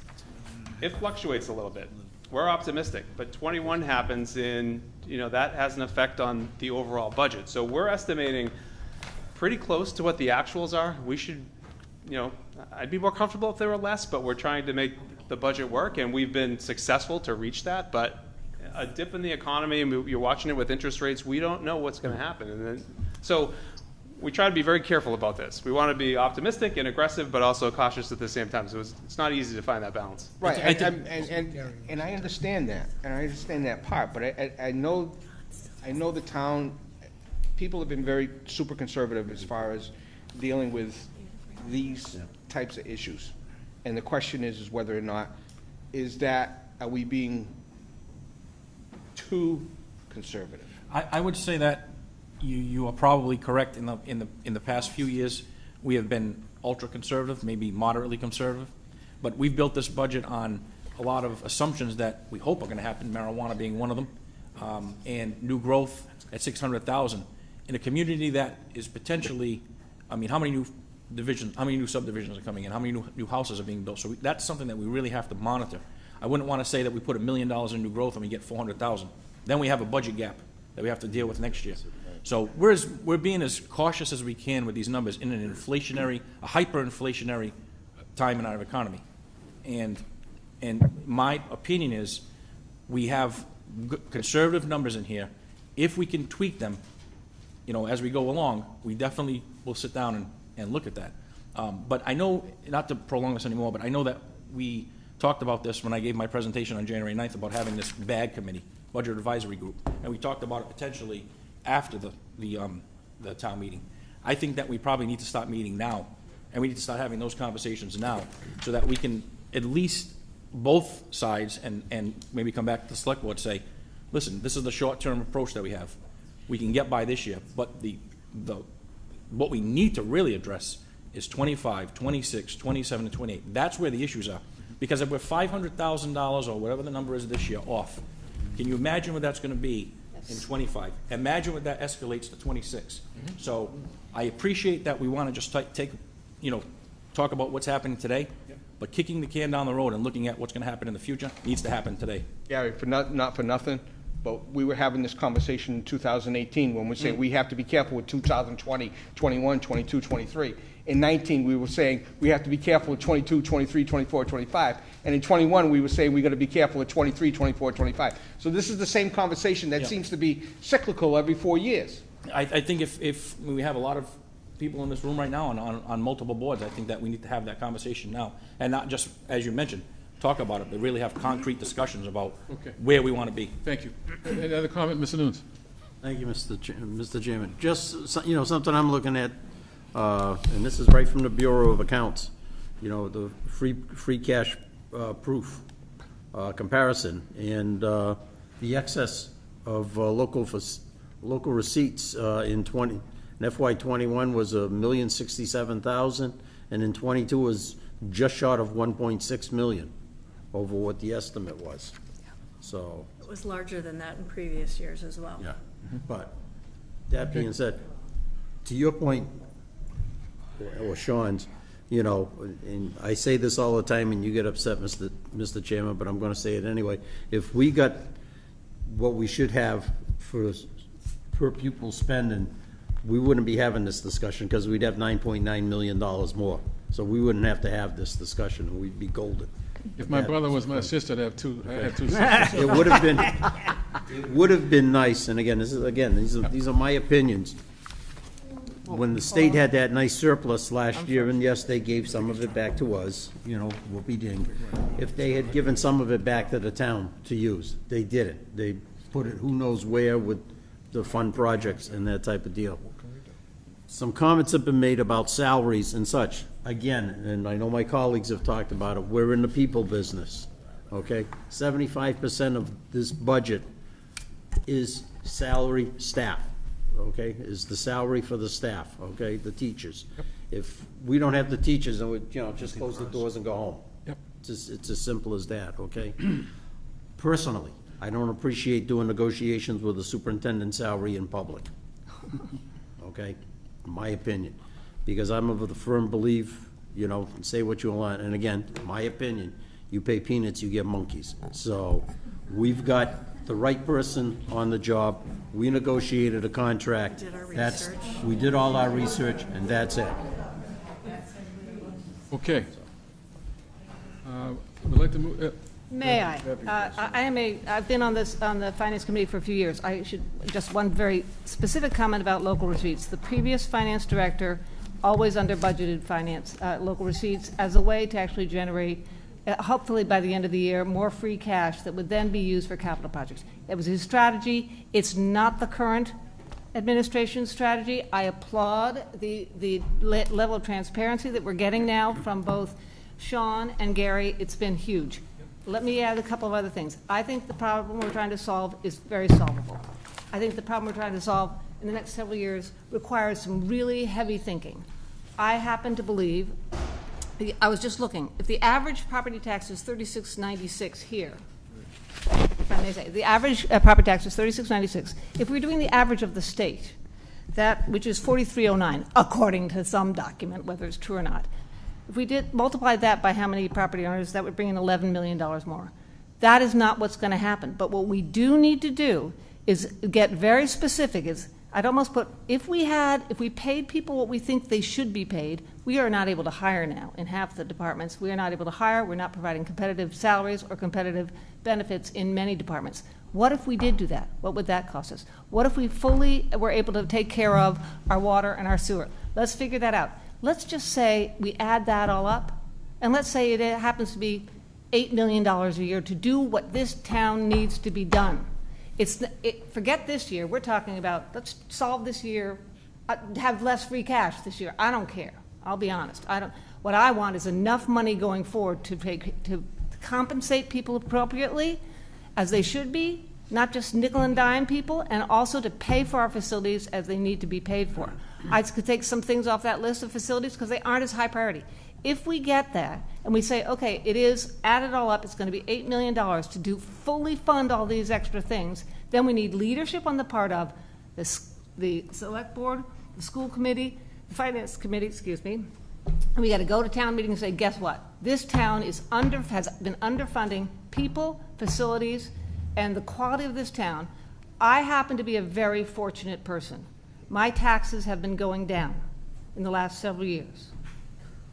Guess why? Because in order to stay with 2.5, the people whose property values have gone up because they were $200,000 houses, now a $300,000 house, their property tax went up way more and mine went down. I'm a lucky person. Guess what? I think that's sick. I think the way this 2.5 is administered doesn't make sense for the people with the more expensive houses actually get a decline because you have to stay within the 2.5. We have got to address some of these things, and it's not that hard. We just have to sit down and do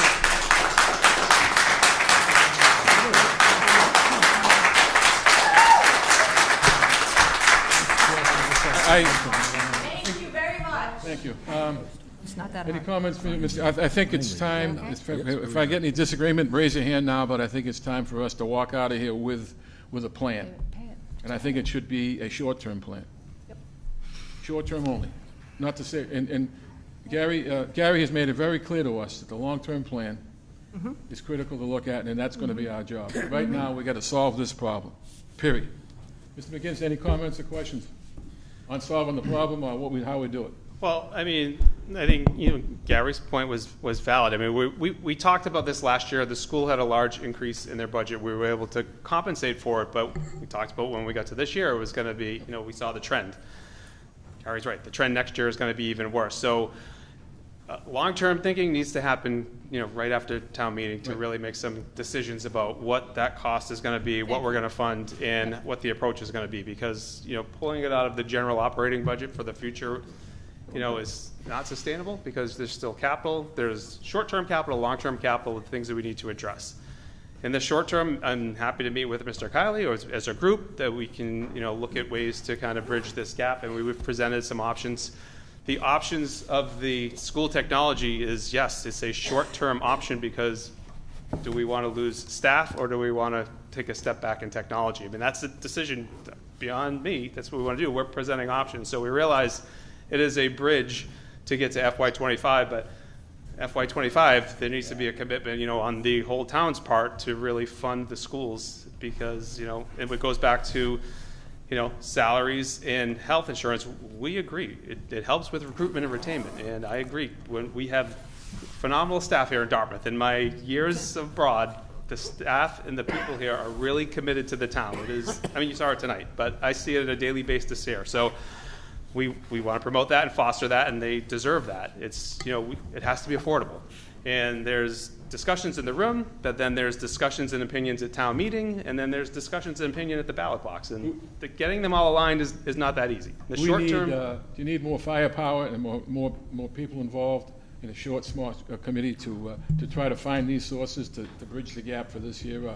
What's the best way to get this done? I mean, I would suggest first Gary and I meeting with Mr. Kiley to try to really, sharpen our pencils and look at what we can do, and then come back to the board. But we would need to do that soon because the select board needs to vote on the warrant on May 8th, which is 2 weeks. I will make a proposal. I'm going to limit any comment to do about the short-term solution. The conversations, I think, are over because we need to. No, I do have a short-term solution, Okay. very, very short-term. Should be a two-pronged attack.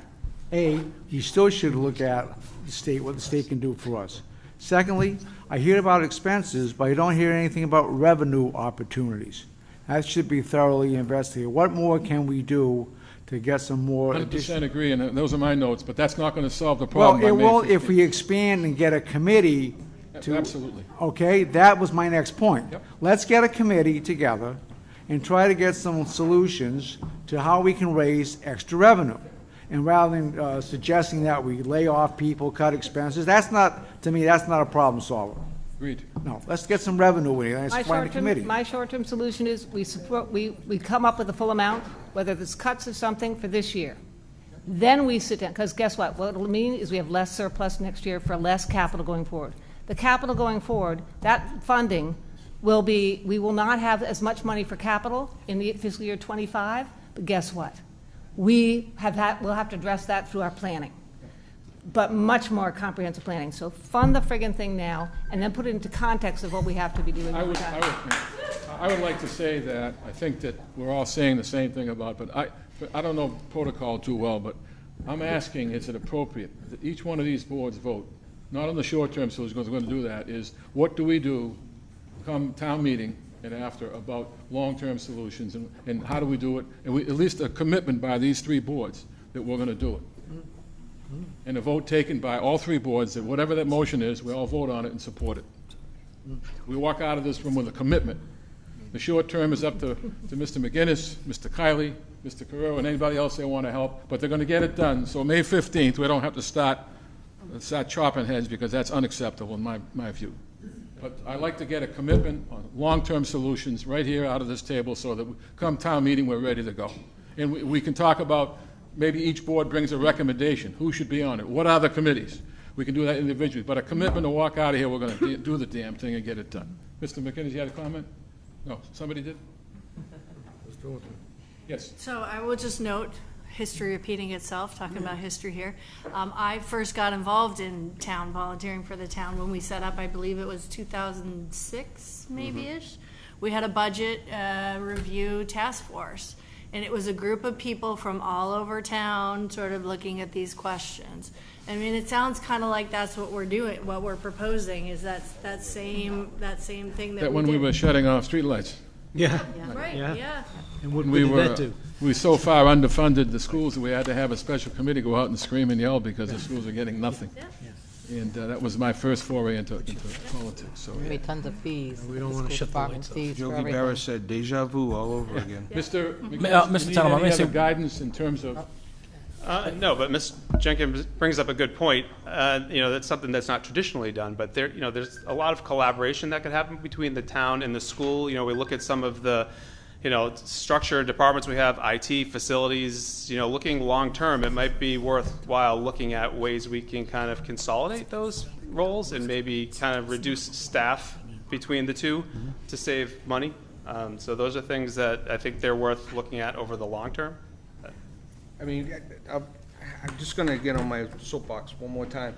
One of the things I've always said, and I said it in the past, and really nothing's being done, and I see just the start of it here, which is the facilities manager that's being proposed for Parks, Rec, and the town facilities.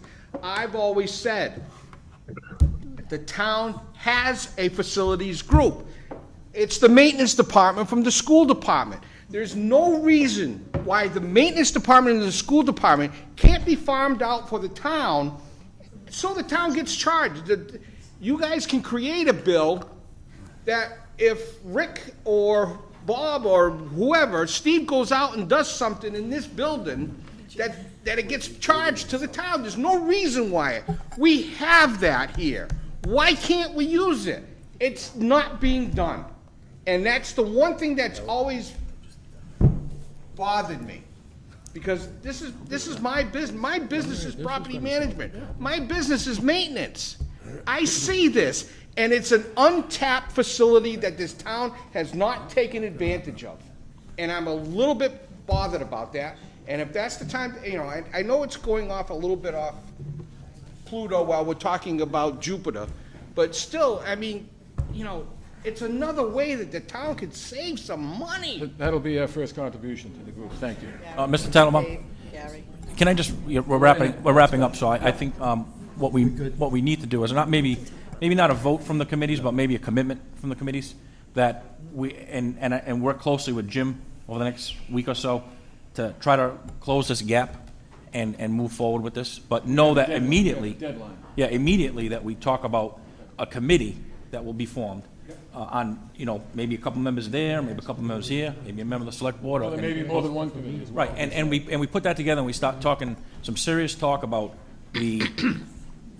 what's going to happen in 25 and beyond. But I think that maybe a commitment from just, a small commitment, maybe not a vote, but we end maybe with that. And both Sean and Jim, we work together well. I think we can get it resolved. Comments?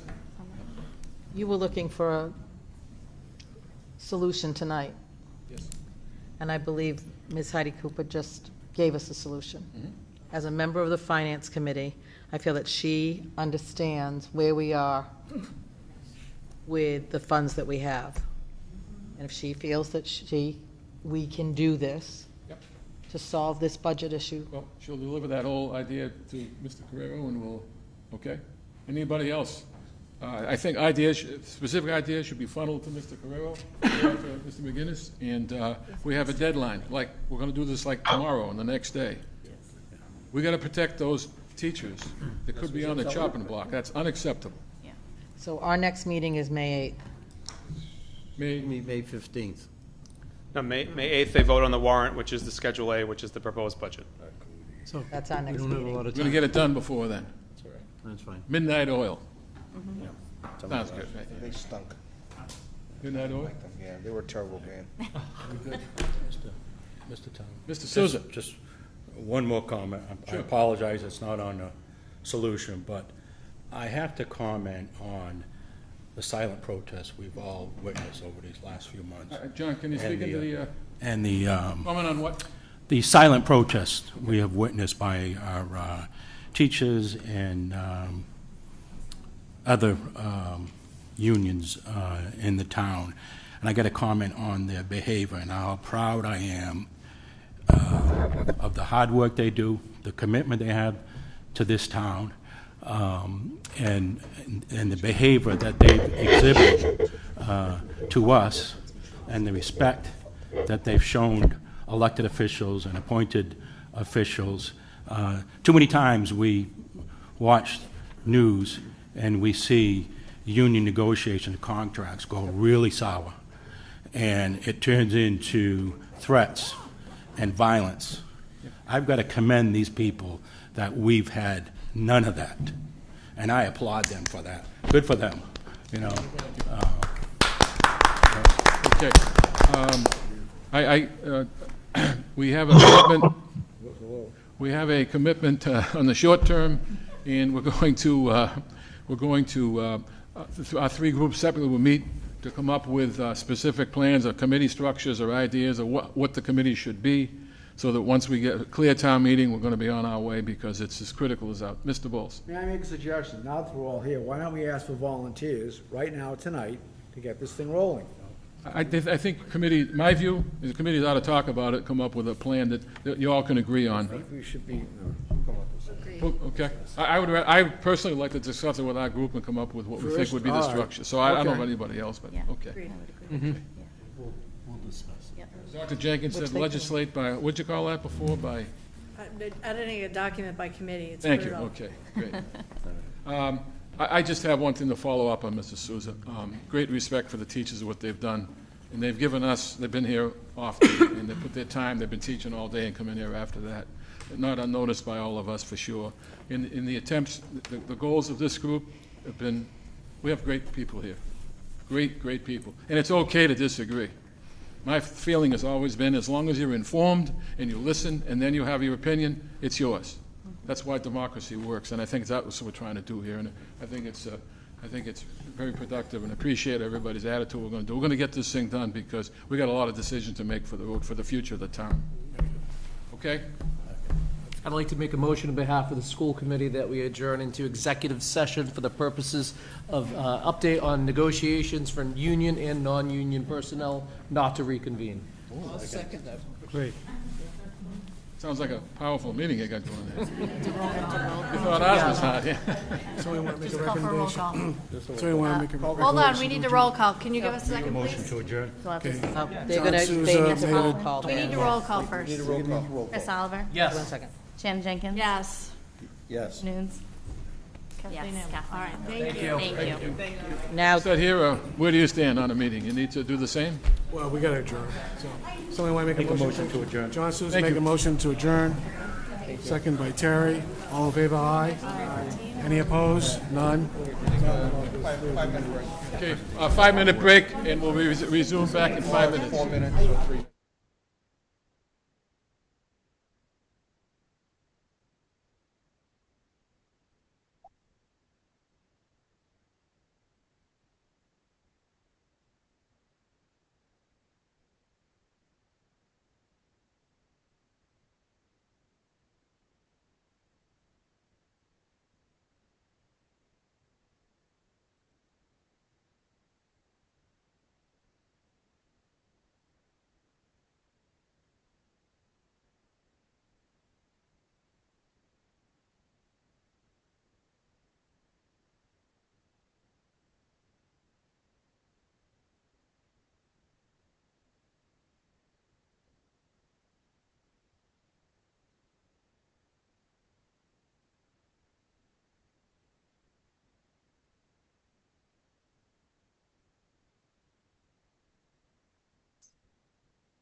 Yeah, I finished my coffee.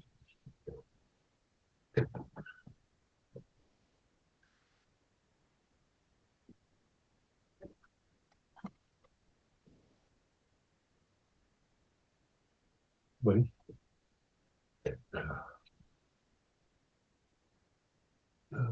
Thanks. The school committee thinks they're still against that, so. Yeah. Oh, sorry, I didn't do insult. Didn't realize he didn't say cat sense.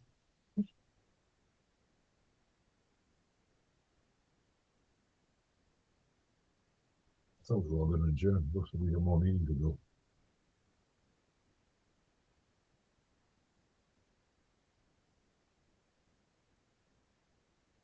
But Sean was gonna kill somebody. Day's not done yet. I know.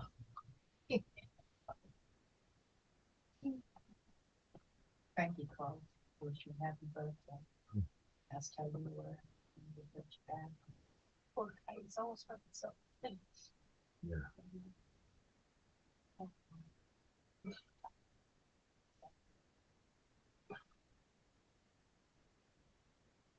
Let's see him. Thank you.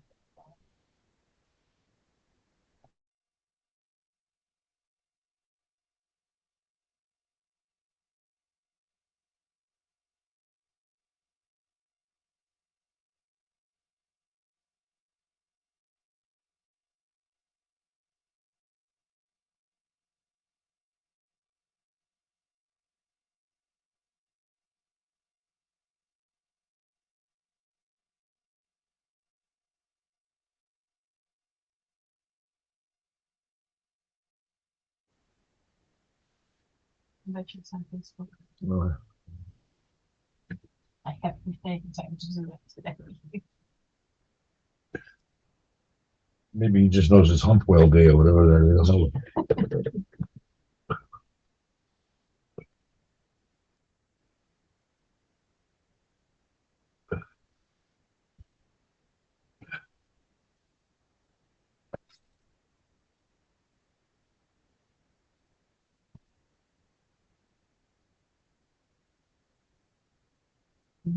I heard you want to go by. Oh,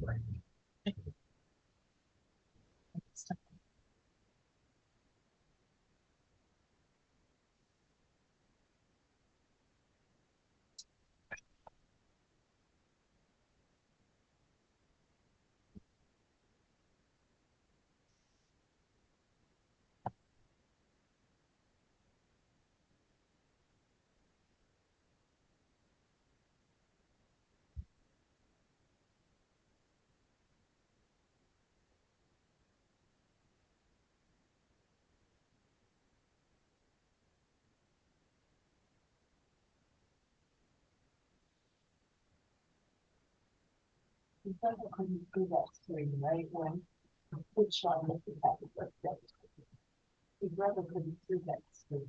He thought you can see that one. But he didn't think we should learn. He did a buck my ass, you know, oh, really good, yeah, yeah. You have to stay, don't you? It's actually going on, watching, after the meeting, to do your thought or something. And, he said, so if then you know what that was going to what do you do? I was my speech was.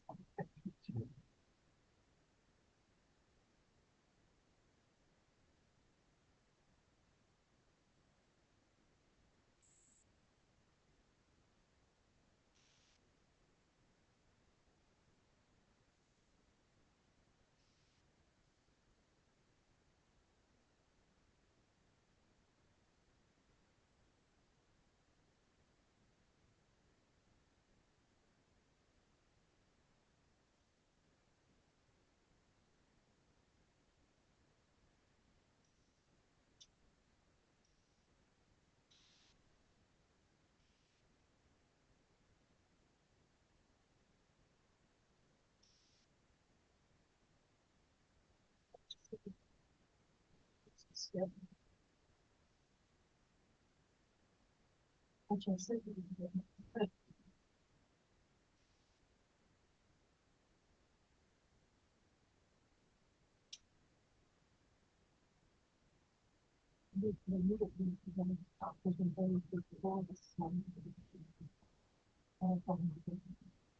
what's important is you have to figure this out now, not push it down, push it down, you have to take it back.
I'd like to reconvene our select board meeting from, we are at April 24th, and we are already in session.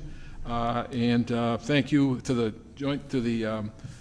the Finance Committee and the School Committee for what was a very productive conversation, and we ended up with some concrete plans to move forward. So thank you so very much for attending and participating. We are now going to move to the town warrant. We have one of the most qualified individuals who's had a history of the town warrant that no one even comes close to. We're going to go to Article 1, and Mr. Buddy Baker Smith's going to step forward. He's been patiently waiting, and we appreciate it. Without further ado. So Mr. Smith has 3 articles on the annual and 1 on the special. Yep. Great, thank you. I don't know how you'd like to proceed, if you have questions, or if I should go ahead and just Fire away first. Just give an overview of each one. And okay, great. And I don't know if I have them in the right order, but the project one is the project warrant, CPC warrant for the Mendes Montero housing project, and that is recommending a commitment of total of $500,000 in CPA funds for this project to be used for construction. And I think, as folks probably know from history, we have program agreements for the CPA funds. So if town meeting approves funding for a project, there's either a program agreement that's signed for non-municipal sponsors, or what we call a memorandum of understanding if it's, say, with a town project, sponsored project. And those agreements basically set terms for reporting progress, conditions for the funds to be used, also kind of a mechanism for recapturing funds if a project doesn't go forward. So I say all of that because one of the conditions that the committee is supported for this agreement, for this funding, is that these funds would only be used for construction. I think the town has already approved $500,000 for this project back in 2018. And those funds have been used for development costs, engineering, lawyers, architects, permitting, a variety of costs. And they are now at the stage of needing to close a financing gap in order to be able to bring a contractor on to start with the construction. So I say all that because this $500,000 would be held until the gap is closed and the project can go forward. So essentially when these funds would be released at the time that a construction contract is signed. So not all funding is in place for the project, but for folks who've done real estate, you've got to kind of put all these pieces together. They don't all come together at the same time. So the committee was clear to support this because it is necessary for the project to go forward, but in doing so, put the condition on that these funds would only be used for construction. Can I ask a question, please? Yes. And it's more towards the money side. Mr. McGinnis, how much money have we given this project? Just the $500,000? Did we give more? CPC contributed $500,000 in 2018, and now they're contributing another $500,000 this year. So we've given the project $1 million. Yes, in terms of CPA funds, yes. There's also state funding that they're pursuing, and they've had some private grants and things like that. Mm-hmm. I think it's, I should have had that number with me, but I think it's about a $5 million. I think it's a $4 or $5 million project all in all. Yeah. Thank you. Yep. The other warrant, if there are no other questions about that, The other warrant article is for our reserves, which is a housekeeping item. We're required to set aside 10% of projected revenues, either commit it to a project or set it aside in reserve for each of the 3 eligible uses. So the article we have is $110,000 to be set aside from revenue for historic preservation reserve, and then another 110 for the open space reserve. And we don't have anything for housing. This is anticipating that we have this project commitment for the Mendes Montero house. And then the final is for June town meeting is our budget warrant for our administrative budget, and we can set aside up to 5% of the projected revenue. We've found over the years that $35,000 is more than we ever need in a year, so we've stopped really adjusting it as a percentage and just have this flat $35,000. Any money that's not spent administratively rolls back to the general unrestricted CPA funds used for projects in the future. Typically, we spend, I think, probably $7,000-8,000, and then sometimes we commit to special planning projects for another 10 or so. So we typically only use about half or a quarter of that $35,000 on any given year. But we just historically just set it at 35. And then we have a special town meeting warrant, which is just to make an adjustment to the reserves. And that's because the state commits the state match based on town revenue. But then the law also gives the legislature the option to add additional funds to the state match from surplus funds from the budget. But those decisions typically come late. They come after the October town meeting. Sometimes they're November, December. I think this last one was in January, early January, that the additional funds were determined and then distributed. So we have to go back and make an adjustment so we stay with that 10%, since that's a boost in our revenue that comes late in the year. So the figure that you see in the special town warrant is just to make that adjustment for the additional revenue that we got. Anything on the town pound? The town pound, nothing from the CPA, though the CPA's support has asked the town to go forward with the transfer, and have given some response to Sean on the language and stuff. The CPC supports the we have the draft wording in the warrant, but I think we're waiting for CPC to vote on that to finalize Yes, it. yeah, and that will happen, is it next week, I think? May is coming up pretty fast, I think. So yeah, there was the discussion about what we were working with Attorney Cruz, and some discussion about the wording and what type of wording to use, and this CPC has to vote on the specific type of wording. Buddy, you've been with the CPC committee since its inception, correct? Yep, close to it, yeah, yep. I'm curious.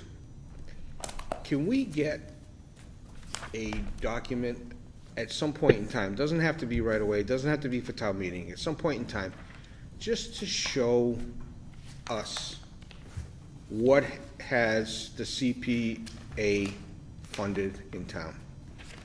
Yes, yes, be happy to do that. As a matter of fact, 2022 is the 20th year in town. Correct. So I'm working with DCTV to do a program on what 20 years of CPA investment has meant to the town of Dartmouth. And we're also going to prepare a written thing. But in the meantime, I can provide you all with the data. Yeah, You know, that'd be it won't, great. it won't have some nice pictures of the splashiness that we're looking for, but the data, yeah. How much funds, who, you know, who has received funds over the years. Yeah, I'd be happy to do that. My question's related to the same, and every time I get the chance in public, I always try to mention the kind of work you've done and dedication you have, and the long history that you've provided to the town, and this will show it. The Mendez project is expensive. Yes. On a per-unit basis, it's extremely expensive.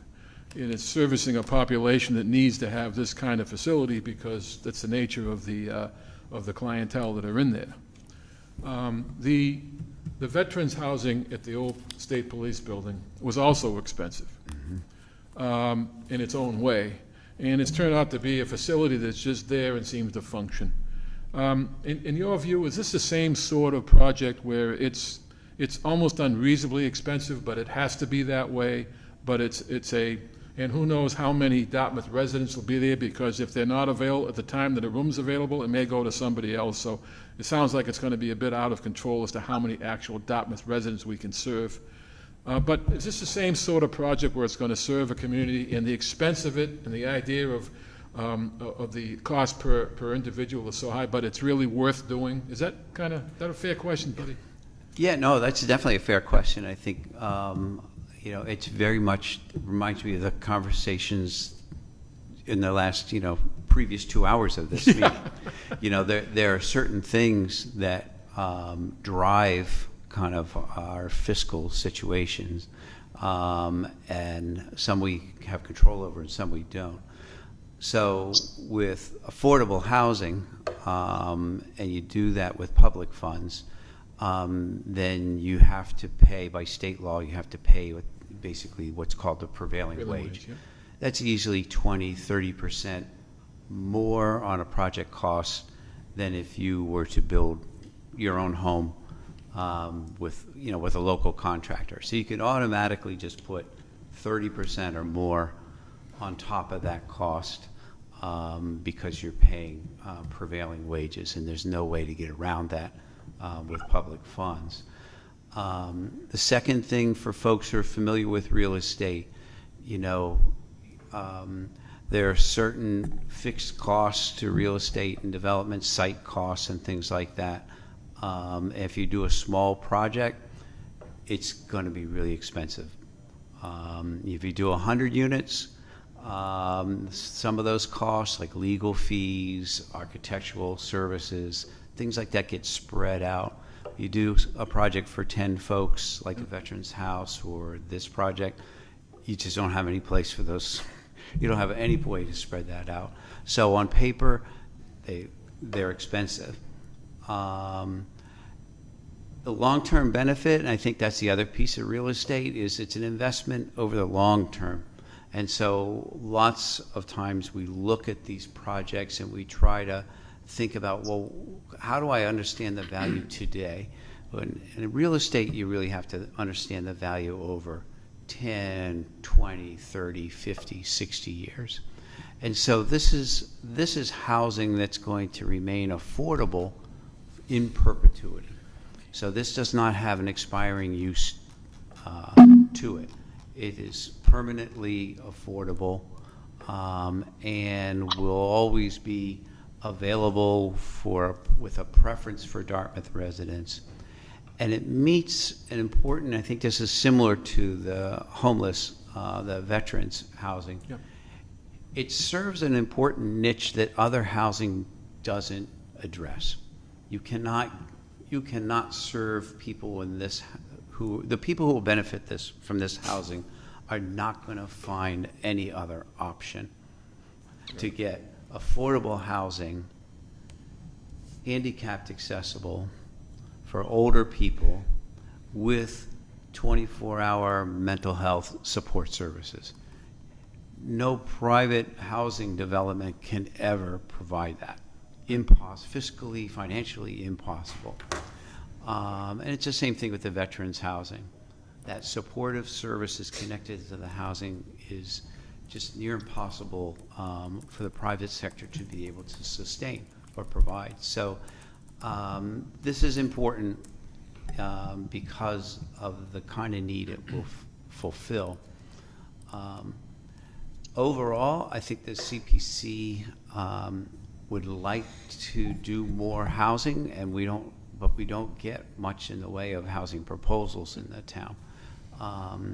We're going to reach out and just have some conversations with nonprofit developers, probably some private developers, invite them to come and just talk to us about what does it take to produce affordable housing, and why aren't you active in Dartmouth?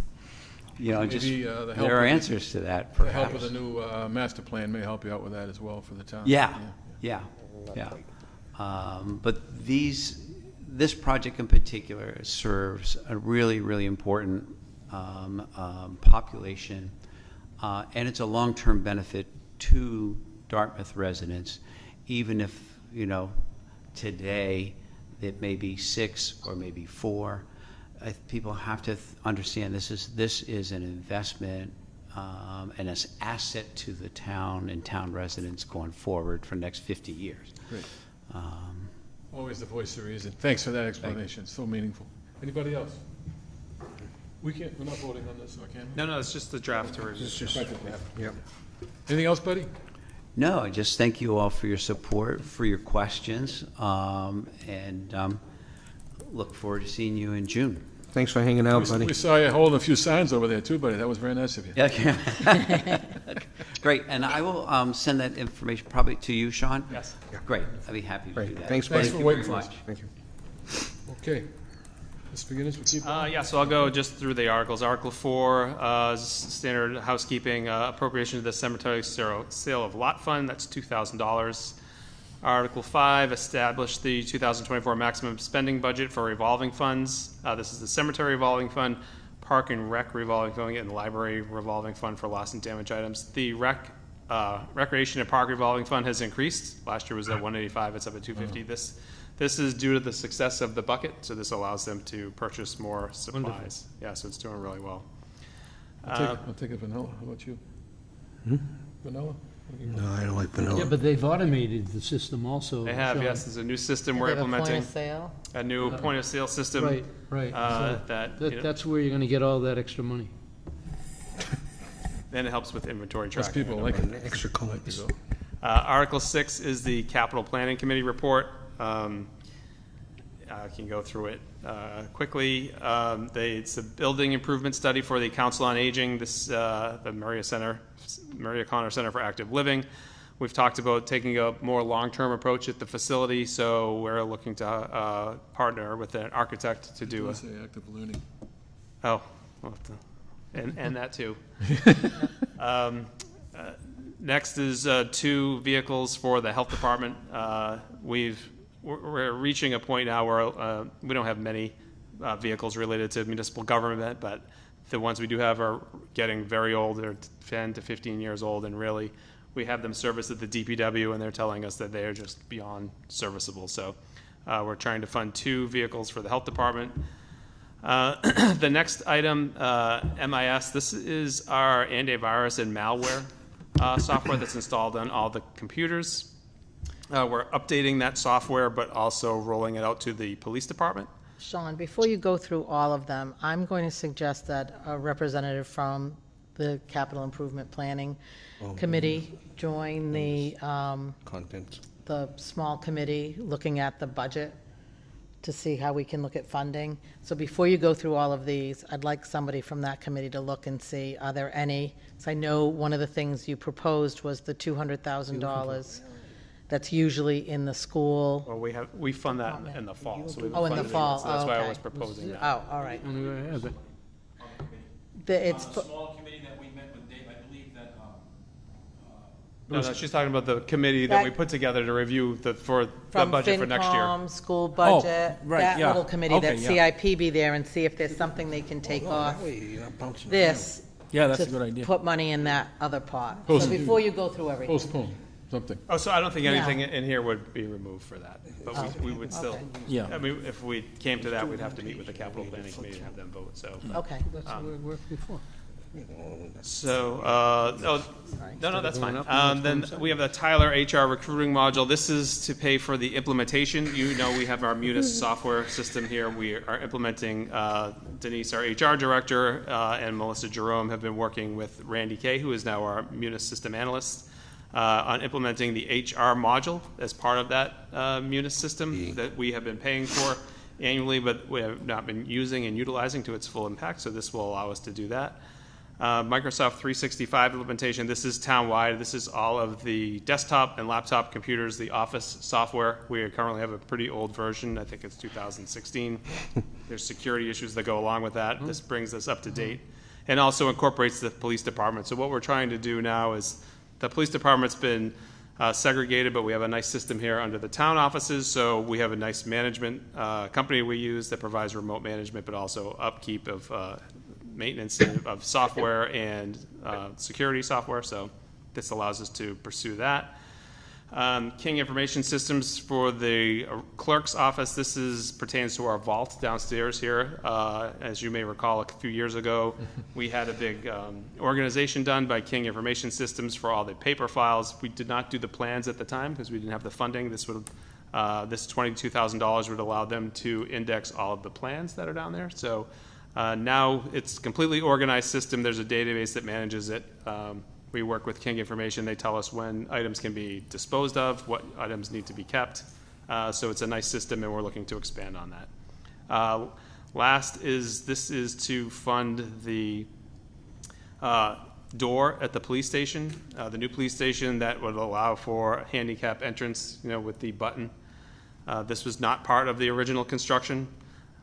We do have a handicap ramp up to the building, but the door, you need to pull it to open it. It can be difficult, so this would allow us to install handicap accessible mechanism. Yes, well, it's a number of items, yes.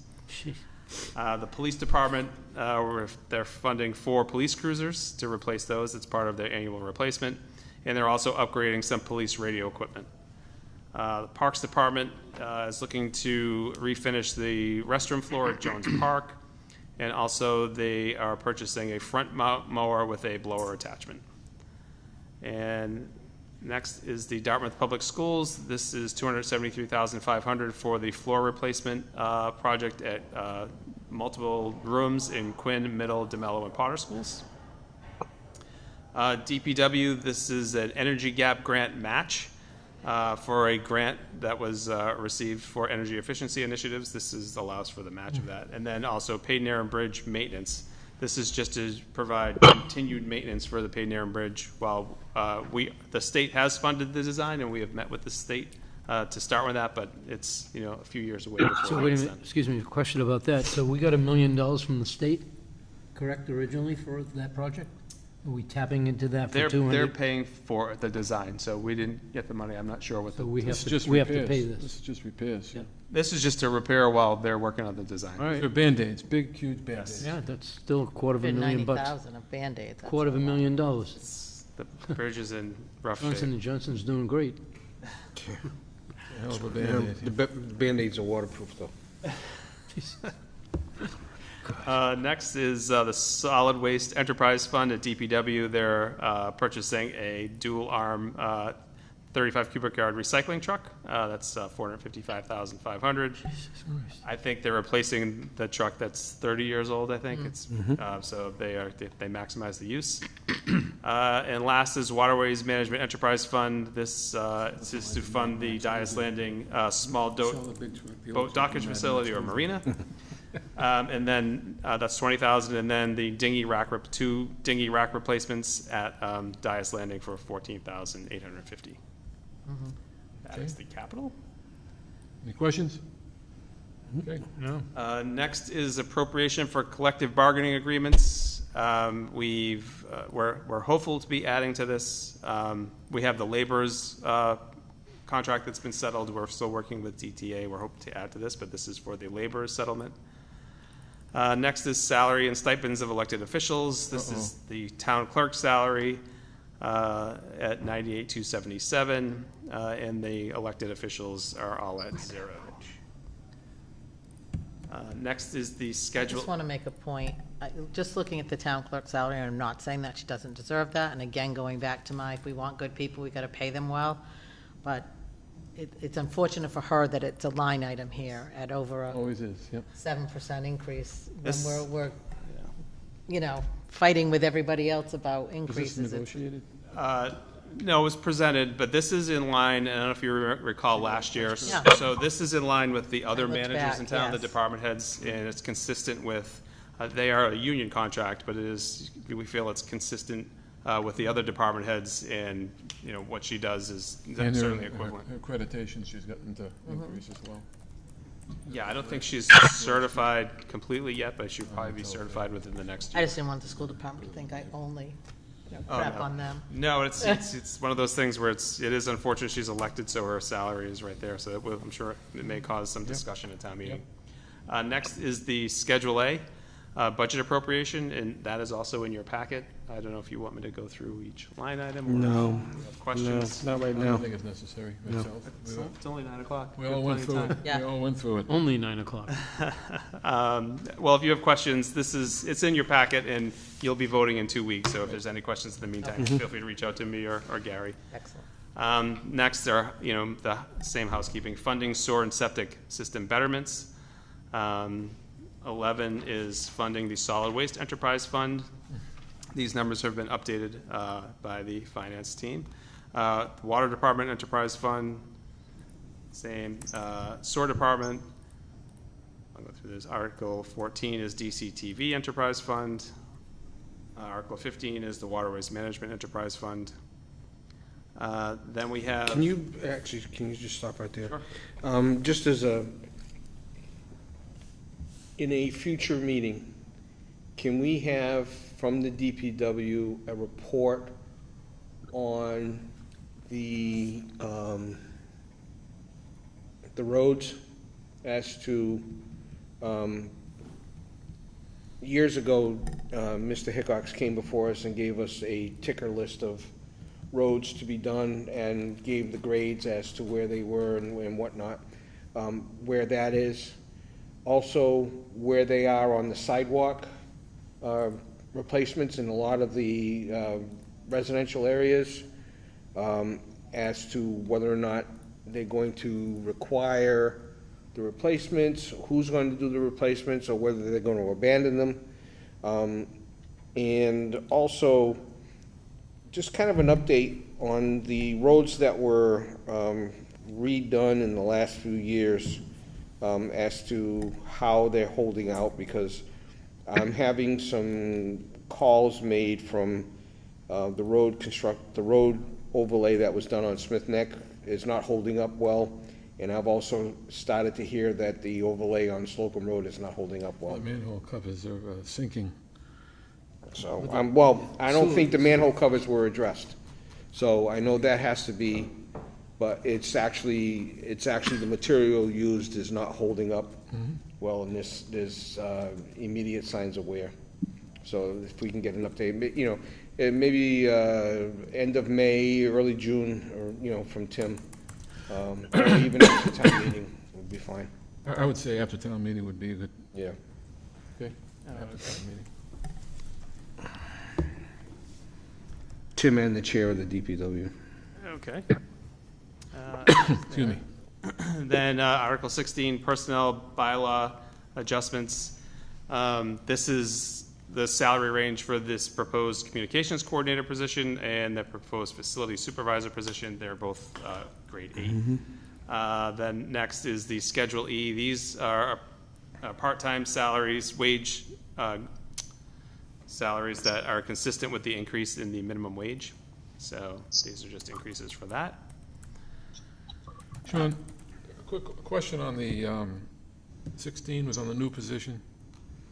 Oh, yes. The communications, is that what's called? Coordinator, correct. So would it be shooting ourselves in the foot to consider, God forbid, postponing that?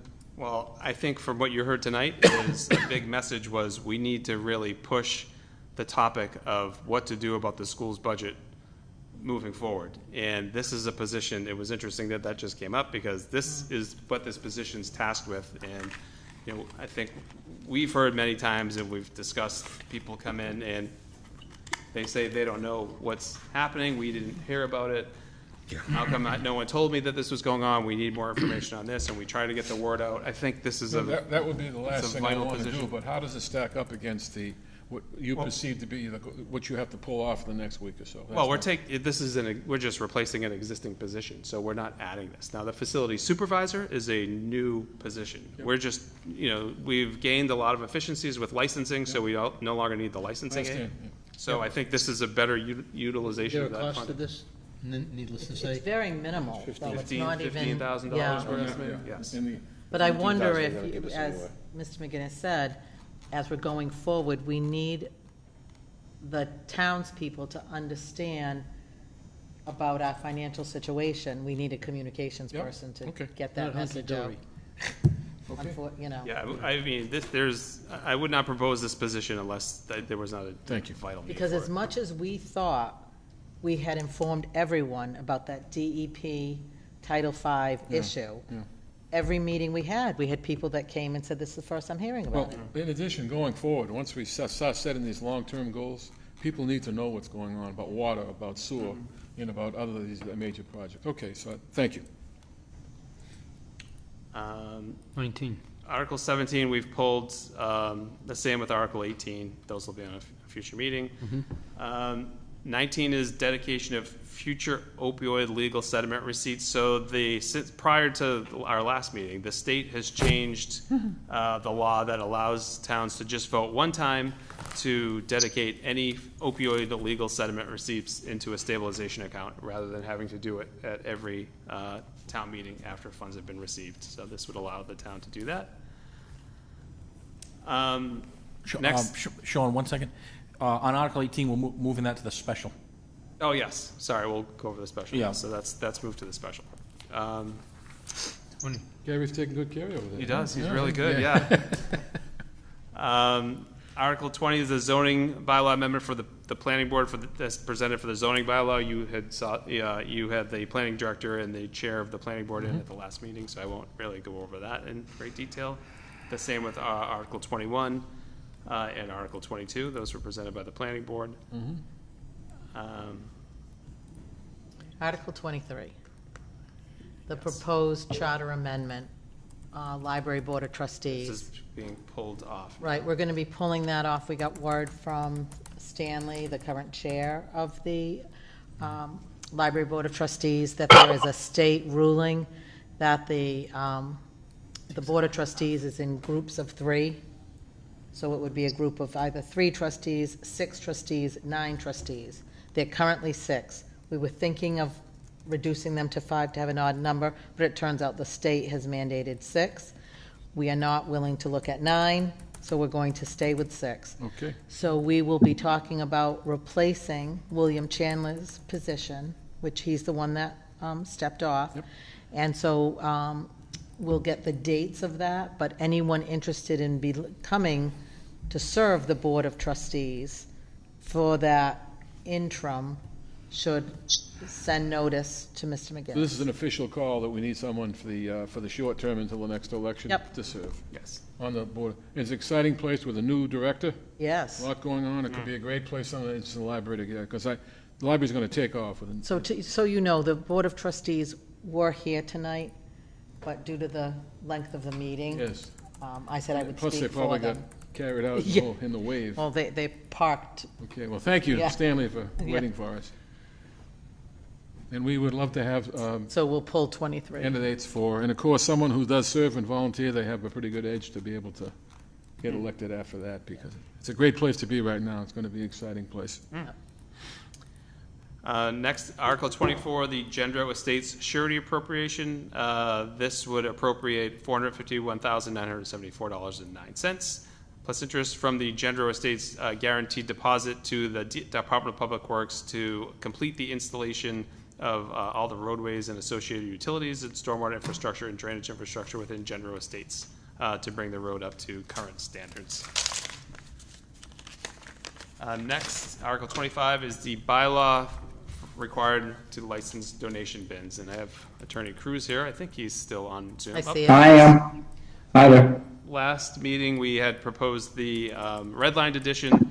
The board wanted to see the final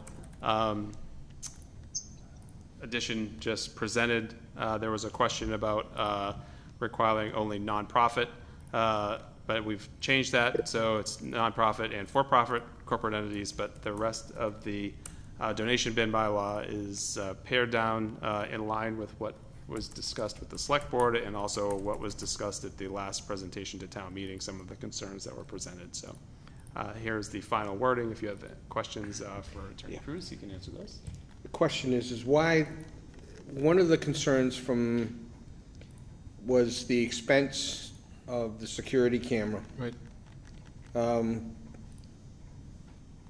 Most of these bins are in the public view.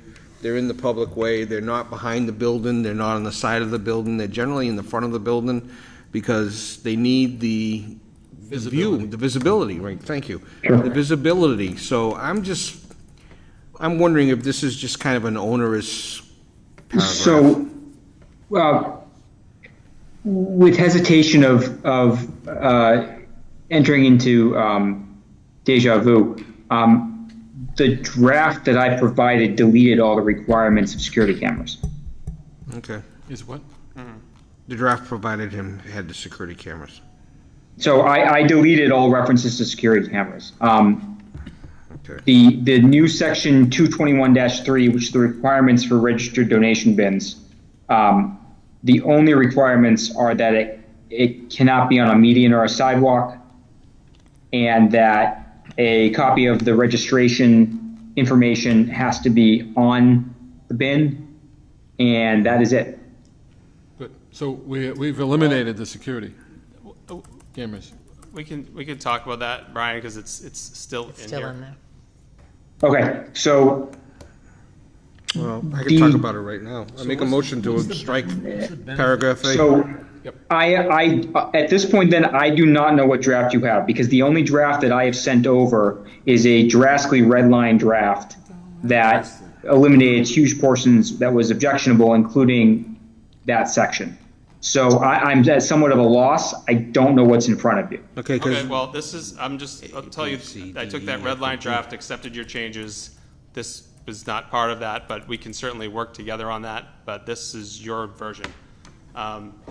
In my opinion, I think camera is good to have, particularly in this day and age. Issues happen. It is good to have, but I think it's just an unnecessary expense. I think it's something we could add later if we could, but I think to put this all on people right away, I for one am totally against including the security camera, and I would vote against it no matter what. Okay. Yeah, I want to see. I want to see this pass. I really do. Yeah, we can certainly take it out. I think we should have it taken out. I agree with the donation bin may not be located at any parking space or any right of way within the parking. I think that sounds right. I think the donation bin's not located in any medium or sidewalk.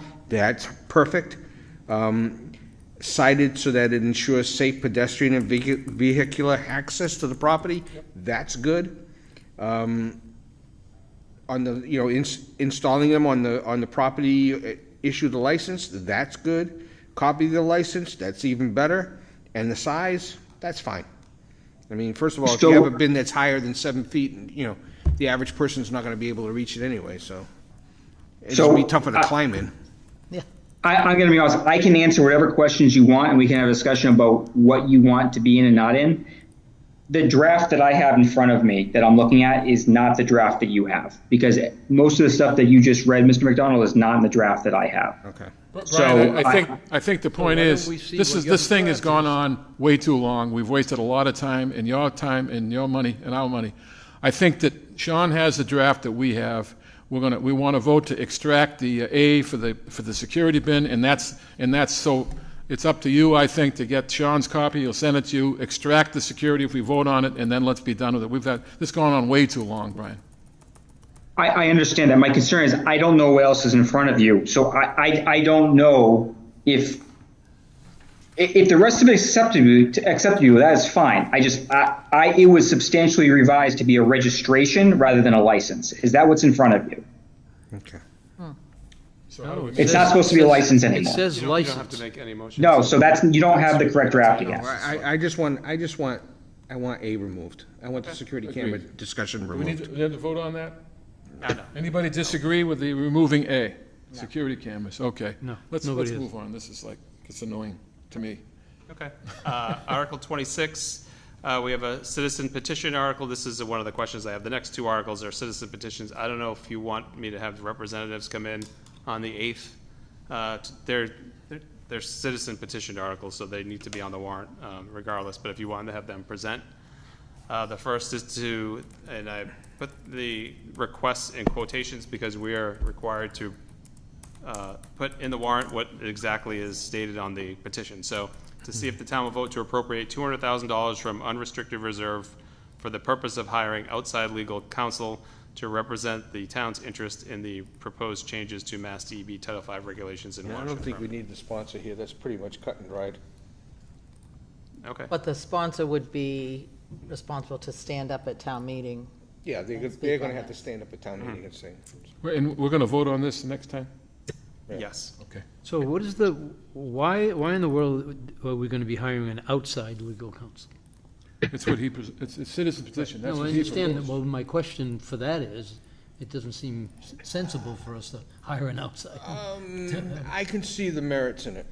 I really can. I can't. So, I mean, it's, I you cannot. wanna hire somebody who's,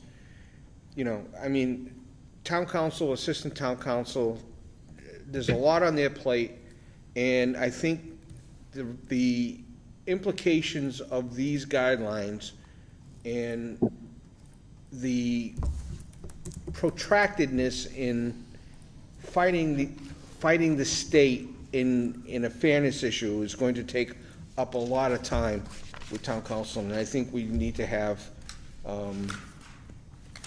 for all intents and purposes, a hired gunfighter on this. Well, I guess I'm not gonna wait. I will absolutely vote against this. I think it limits us to having to use outside counsel. It limits us the amount of money, and we're not even prepared to know what's in front of us, and it's way too early to make these kind of decisions. I don't want to be limited to say this is what we have to do when it comes time. So I'm just telling you, I can understand it. Yeah, and the I two. didn't say how I was gonna vote. And so what is the 200 you're going to, But maybe that's reason to ask the spokesperson to come before us he as a can't change preliminary. it. It can't be changed. No, but just to explain why he felt it needed to go forth. 200,000 might not be enough, so. Right, but I think if we're going to ask either one of these voter petition groups to come, then we should ask both. I don't think we need either, in my view, and we'll just vote.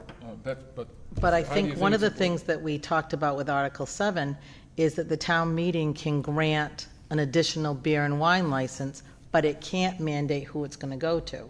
So they may get the town meeting to vote for an additional beer and wine license, then They don't get it. they don't Someone else necessarily can get it. Right. Because then we will look at who's asking for a beer and wine The license. language can't be changed because that's the rule. Yeah, that's what they presented. And, Too bad. No, if they Well, said. to me, they need to know Is there a that. way to get around that issue of they may not get it if they change the language?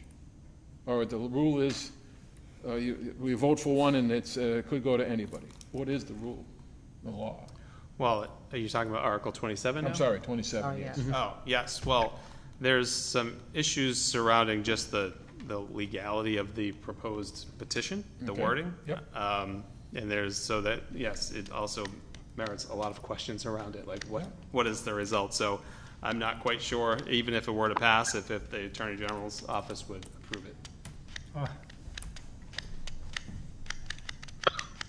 So having someone come in and explain why they did it may not be enough because this may be illegal. But if they come in and on May 8th, they understand that and say, pull it, that's not, you know. They would need to have a number of signatures. Oh, okay. To pull it as well. I So I it's based on the apologize for my number of ignorance of signatures that the- they gain to Yep. They'd present have to it. go to all of them. Okay. Yeah, Right. oh boy. That would be very difficult. Would you get on that, call every one of those people? That's the I think it's petitioner's a job. job. Luckily.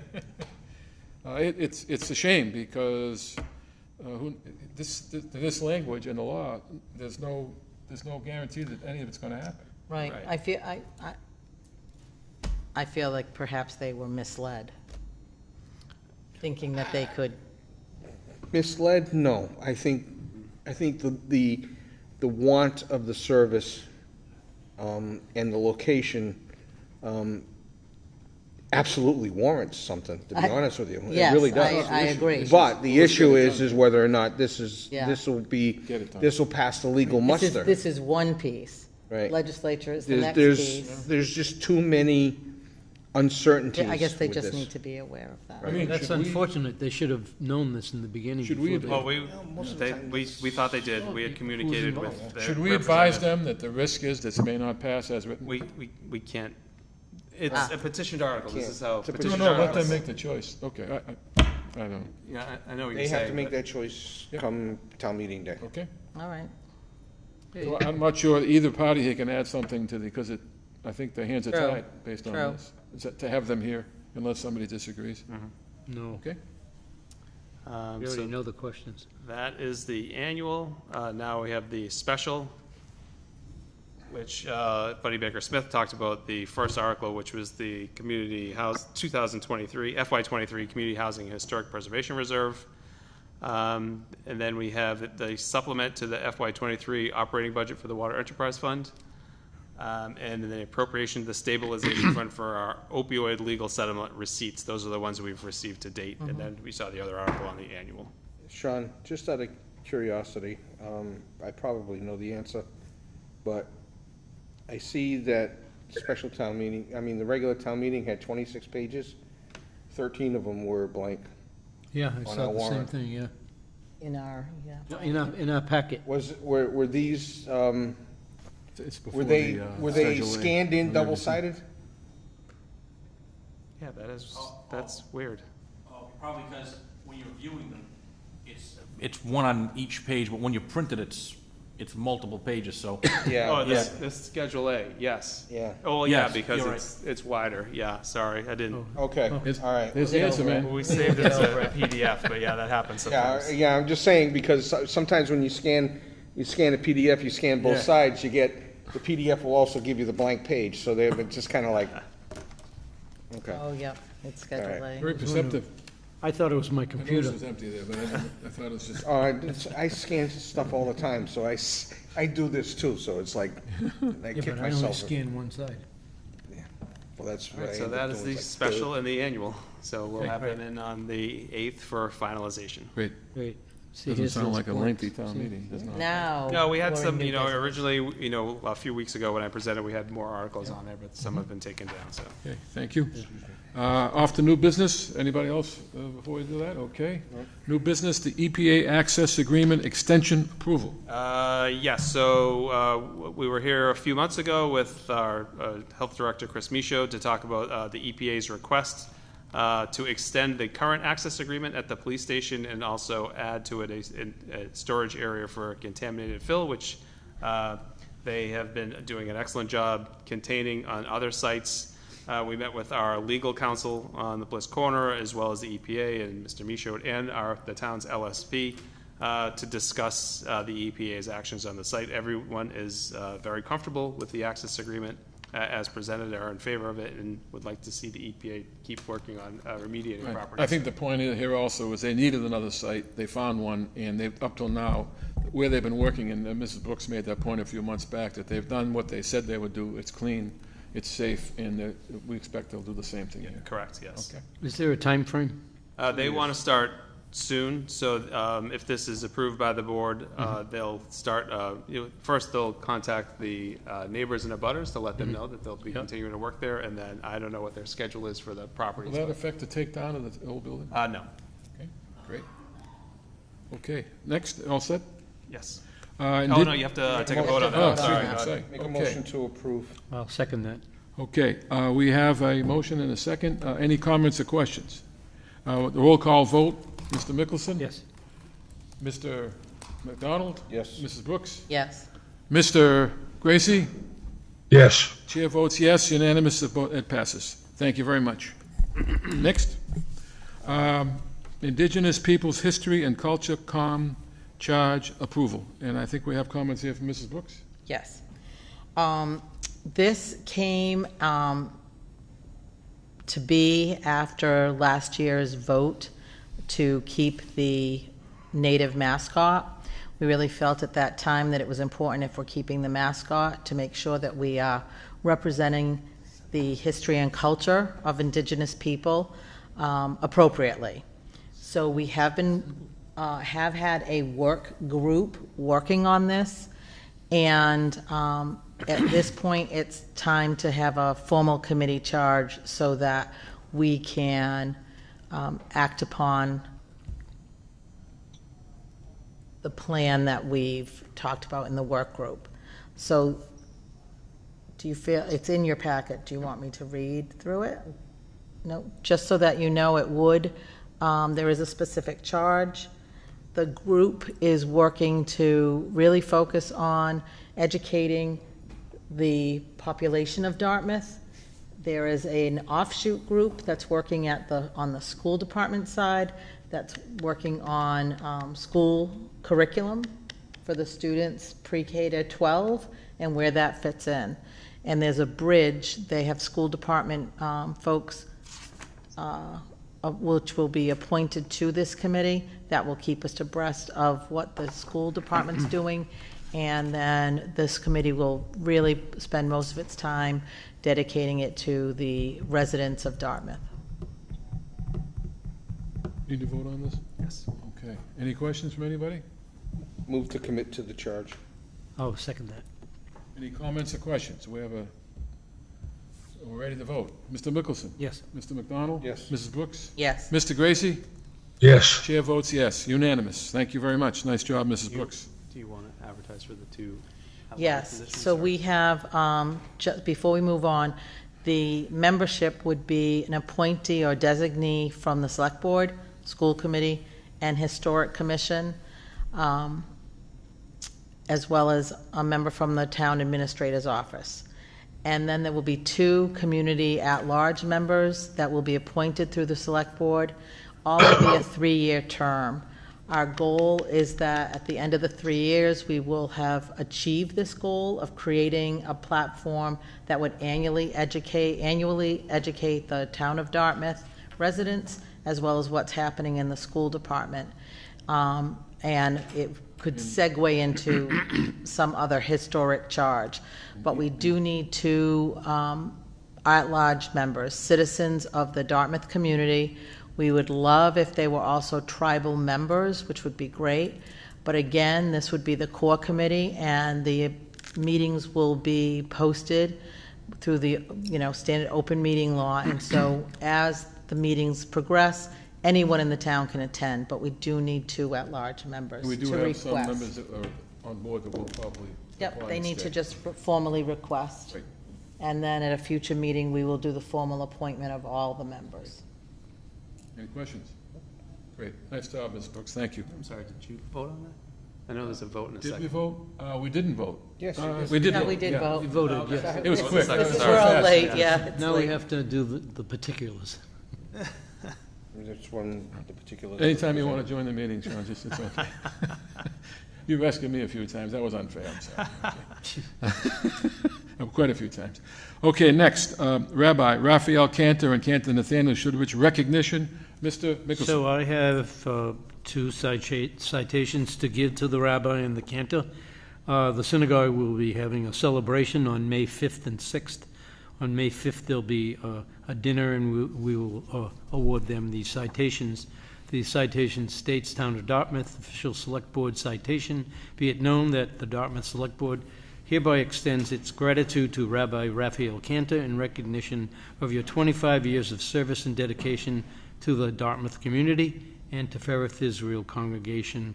The same is for the Cantor, and I'll read it again. Town of Dartmouth, official Select Board citation. Be it known that the Dartmouth Select Board hereby extends the gratitude to Cantor Nathaniel Shudovich in recognition of your 25 years of service and dedication to the Dartmouth community and to Fereth Israel Synagogue congregation. Again, we will be handing these out on May 5th, and I believe Mr. Tattlebaum will be there also.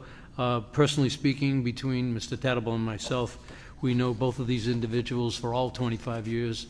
We're so thrilled that we've had these two individuals amongst us and what they've accomplished together and separately. We are most appreciative, and we are so very lucky. Thank you. Thank you, Mr. Mickelson. Any comments? We'll move on to the next. Bristol County Retirement COLA approval. Mr. McGinnis. Gary. Oh, Gary. Oh. Oh, boy. You told it was him, he was moving. Yeah, he was moving towards it. There's no question. So, thank you, Mr. Excuse Chairman. me. Excuse me, don't we have to approve the citations? Do we need to vote on them? The citation. I think we have to approve the citations. Should vote on them. Oh, we did not vote, correct. Thank you, Frank. Sure. Make a motion for it, because I just read it. So, We need a motion? Motion to officially vote on the citation for the Rabbi Cantor and Cantor Shidrich. Second. Any discussion, questions? Time to vote. Mr. Mickelson? Yes. Mr. McDonald? Yes. Mrs. Brooks? Yes. Mr. Gracie? Yes, Thank you. The chair votes yes, unanimous. Thank you. Thanks again, Mr. Gracie. sure. Okay, Bristol County Retirement COLA approval. Mr. Carrero. Thank you, Mr. Chairman. So, as you know, the Bristol County Retirement System assesses us each year. This year's assessment was $6.3 million, and that is for retirement pensions.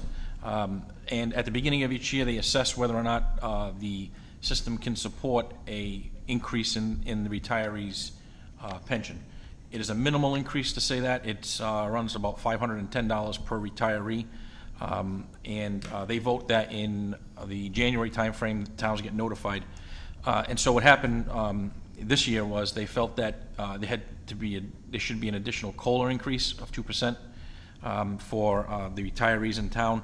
Now, keep in mind the system that votes on this are the treasurers within the communities.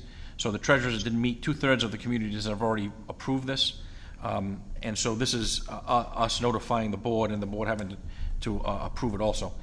So out of the 321 eligible retirees in town, the 2% increase on an $18,000 base would result in a $115,000 and $500 increase in the pension assessment, which won't take effect until fiscal 25. So that will not affect our numbers for this year, but will increase.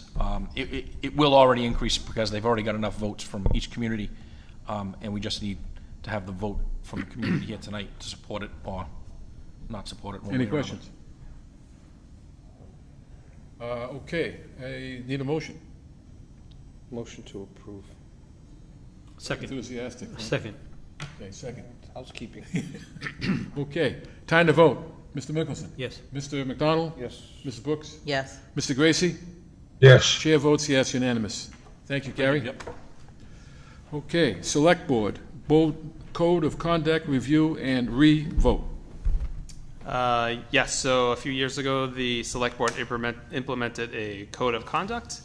And at the time, they agreed to vote every year after the town election to reaffirm the commitment to the code of conduct. So it is back on the warrant. Thanks to Mrs. Brooks for reminding us to put it back on there. Any comments? Motion to commit. Second. To the code of conduct. Second. Okay, my comment would be that I know this was initiated by Ms. McDonald. This holds us to a very, very high standard. A lot of it is just self-imposed, following the rules, and I think it's a great reminder that we have a duty to ourselves, to our committee, and to our citizens to follow some very comprehensive rules, and I think it's tremendously important that we do it each year and review it as we did, and thanks to Mrs. Brooks for bringing it back up. Once again, my congrats to Mr. McDonald, who initiated it a couple of years back. Any other comments? You need to vote. Time to vote. Mr. Mickelson? Yes. Mr. McDonald? Yes. Mrs. Brooks? Yes. Mr. Gracie? Yes. Chair votes yes. That is unanimous. Passed. Thank you. Thank you very much. Do we have to sign it again? No, we can stamp it, sign it. Stamp it, Make okay. it easy. Conservation Commission resignation, Kelly Wilbur. Yes, this is just to notify the board, and it's her letter of resignation is in the packet. That she, due to time commitments, she is resigning. So the board needs to vote to accept her resignation and then vote to advertise to fill the position. Two separate Motion to votes? accept with this right. No, just one vote to accept, and then we'll advertise. Oh, advertise, okay. Motion to... To accept with yep. regret. And second, Mr. Second, Mickelson? yep. Okay, any discussion, comments? Mr. Mickelson? Yes. Mr. McDonald? Yes. Mrs. Brooks? Yes. Mr. Gracie? Chair Yes. votes yes, and we should send something to Kelly Wilbur and thanking for their service. We will. And do we need to vote on the advertising? No. Okay, we'll move on from that, thank you. Library Board of Trustees vacancy notification, I believe Mrs. Brooks is going to speak on that? Yes, as I mentioned during the warrant, we had thought that the trustees would reduce their numbers. They are not. So there is a vacancy, and so anyone in the audience who is interested in serving out William Chandler's term should send their interest to any member of the current Board of Trustees or to Mr. McGinnis, and Mr. McGinnis and the Library Board of Trustees will discuss a future appointment to someone to that term. Great, and it's been a while without one, so we need to, Yeah. it's very important, okay. What is the term that's left? I checked their website. It has to be Chandler's term. It has to go to the next annual election. Oh, it doesn't matter if he was going to expire Doesn't in make a difference. It 25? has to go to the next annual election. Oh, okay, thank you, Ms. Anytime you McDonald. fill a vacancy in any elected position, it has to go to the next election. Okay, thank you. Didn't expect you less. My head is off to the historian. That's right. Awesome. So anyone interested?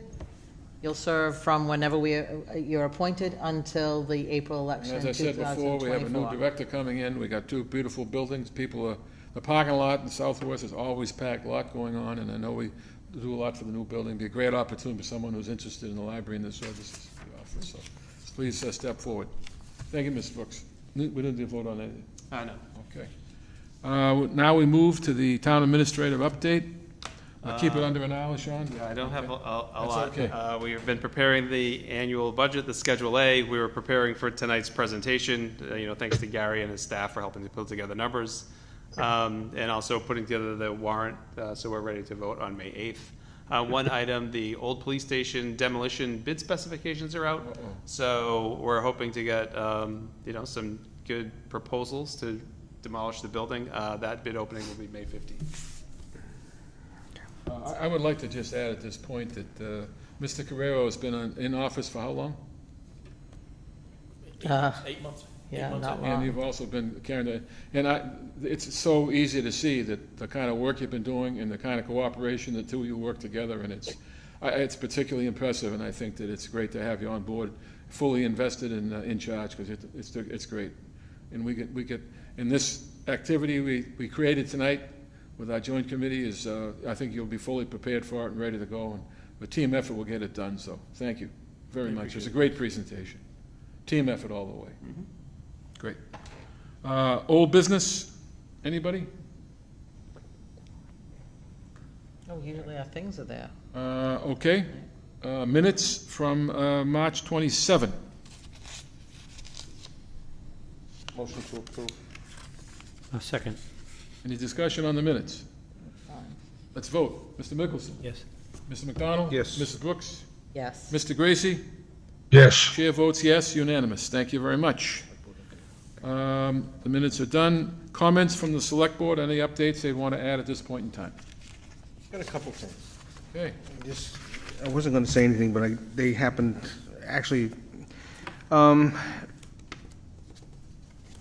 think it was about 10 days ago, there was a car accident on Route 6 that went through the fence over at the Country Club in New Bedford on State Road. Roughly, I don't know, I believe it was the fourth hole. So it put a big gaping hole in the fence. The Country Club was repairing that hole today. But one of the things that I've noticed is they have barbed wire on the fence, and I'm curious as to why the Country Club has barbed wire along their fence when really they have open access on Slocum Road. It's kind of, I don't know. I don't think it's necessary, and I think it's a liability, so I'm wondering if we could just kind of maybe send a letter to them.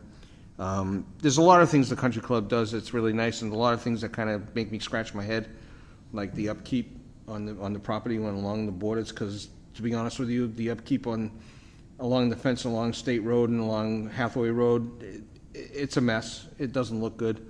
But then again, that's their property. They can take care of it the way they want. But do they really need, do they really need razor wire on their They fence? replaced the section with razor Yeah, wire? it was wow. stretched across. Yeah, it's still there. Strip?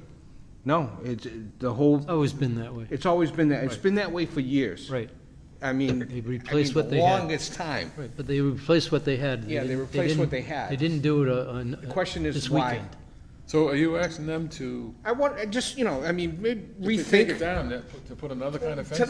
To let them not to take the fence down, to take the razor wire down. Well, that's an Oh, expense. there's a fence and razor wire?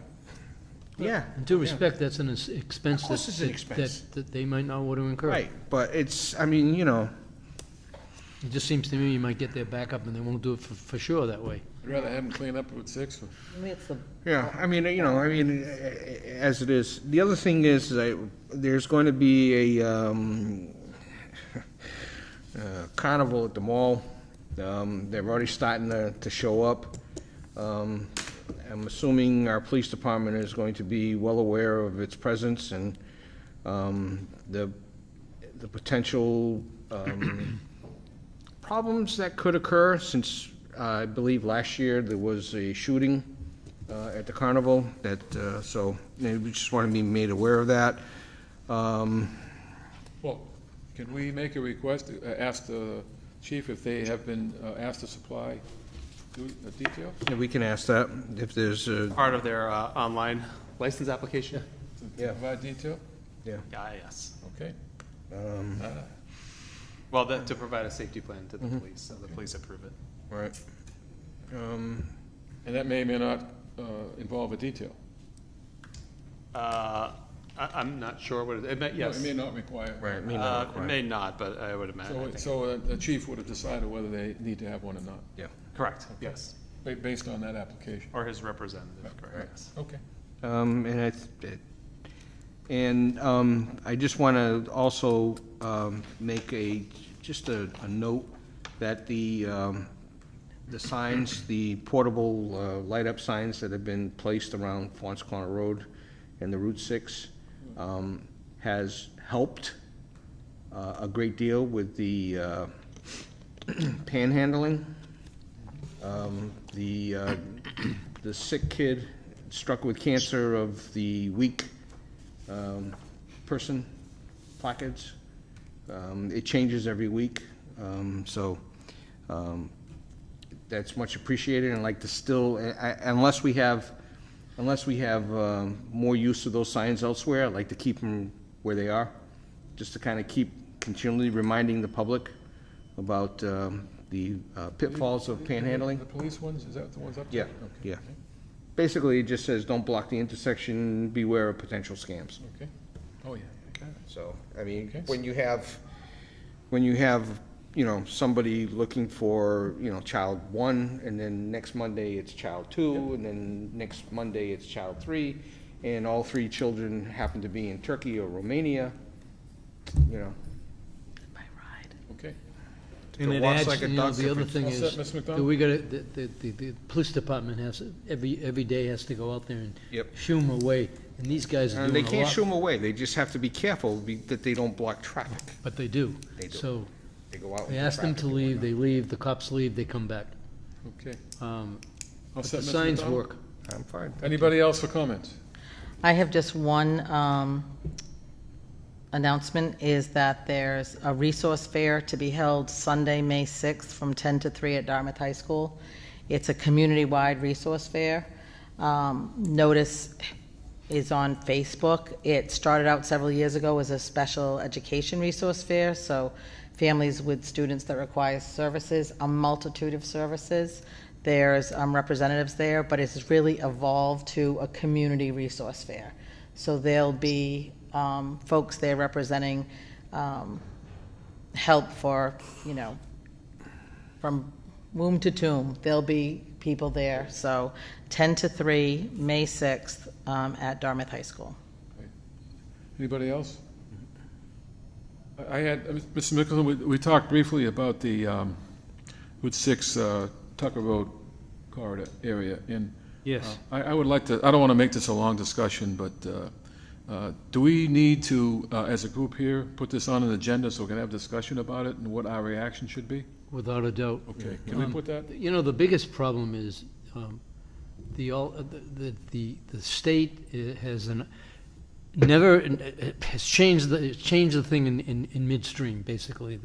What they're offering the town of Dartmouth right now is nothing. It's not going to do anything more than what we have already, if not make it worse. The alternative plan on Route 6 and Tucker would have been the right idea. Plus, they're going to take 2 years to spend $2 million. Yeah, 2 years, and guaranteed that it'll be a bigger mess than it is today. Okay, so, because my main, and I mentioned this briefly, and I'd like to say this the next discussion, is thanks, but no what they're thanks. going to do on their plan, and how does that compare to a Tucker Road extension in terms of how effective this will be versus how much better this will be? Because my guess is it's going to be so much better with Tucker Road. So therefore, what is our plan and our reaction to that? Not to take if it. That's the case. If that's the case, we'll go 2 more years and let them We'll leave it for discussion. do it right. That okay? I know That you being are. said, I'll also tell you that I was at the lights recently and saw coming out of Champion Terrace a bus, a school bus, who had picked up. Yeah. And I'm thinking that bus would be part of taking that U-turn Right, onto Fawn's Corner. Right. At Fawn's Corner, Right. to go back up to go to Okay, Quinn so- Elementary or the middle school. So the point is, we'll leave some time for a discussion and what we want to do about it. Without a doubt. Okay, Yeah. good. And say thanks, but no thanks. Well, that may be the case. Okay, are we, Just 7 minutes. the minutes? We did. We did. I guess I'm tired. We did, yeah. Well, do we do them? Yes, Okay. you did. Sorry. Well, wait a minute, the two of them. Well, this has been one monumental meeting. It's been 3+ hours. It was pretty intense in here, and I'm proud of this group, the way we conducted ourselves with good questions, and I hope we get some answers, because things have to change the way we as a committee and our residents look at how we spend money and what our priorities are. So thank you all for your participation. and With great that being preparation. said, Mr. McDonald. Make a motion to adjourn. second. Somehow I knew you were going to say that. Okay, time to vote. Mr. Mickelson? Yes. Mr. McDonald? Yes. Mrs. Brooks? Yes. Mr. Gracie? Yes, Chair votes yes. This meeting is adjourned. thank God.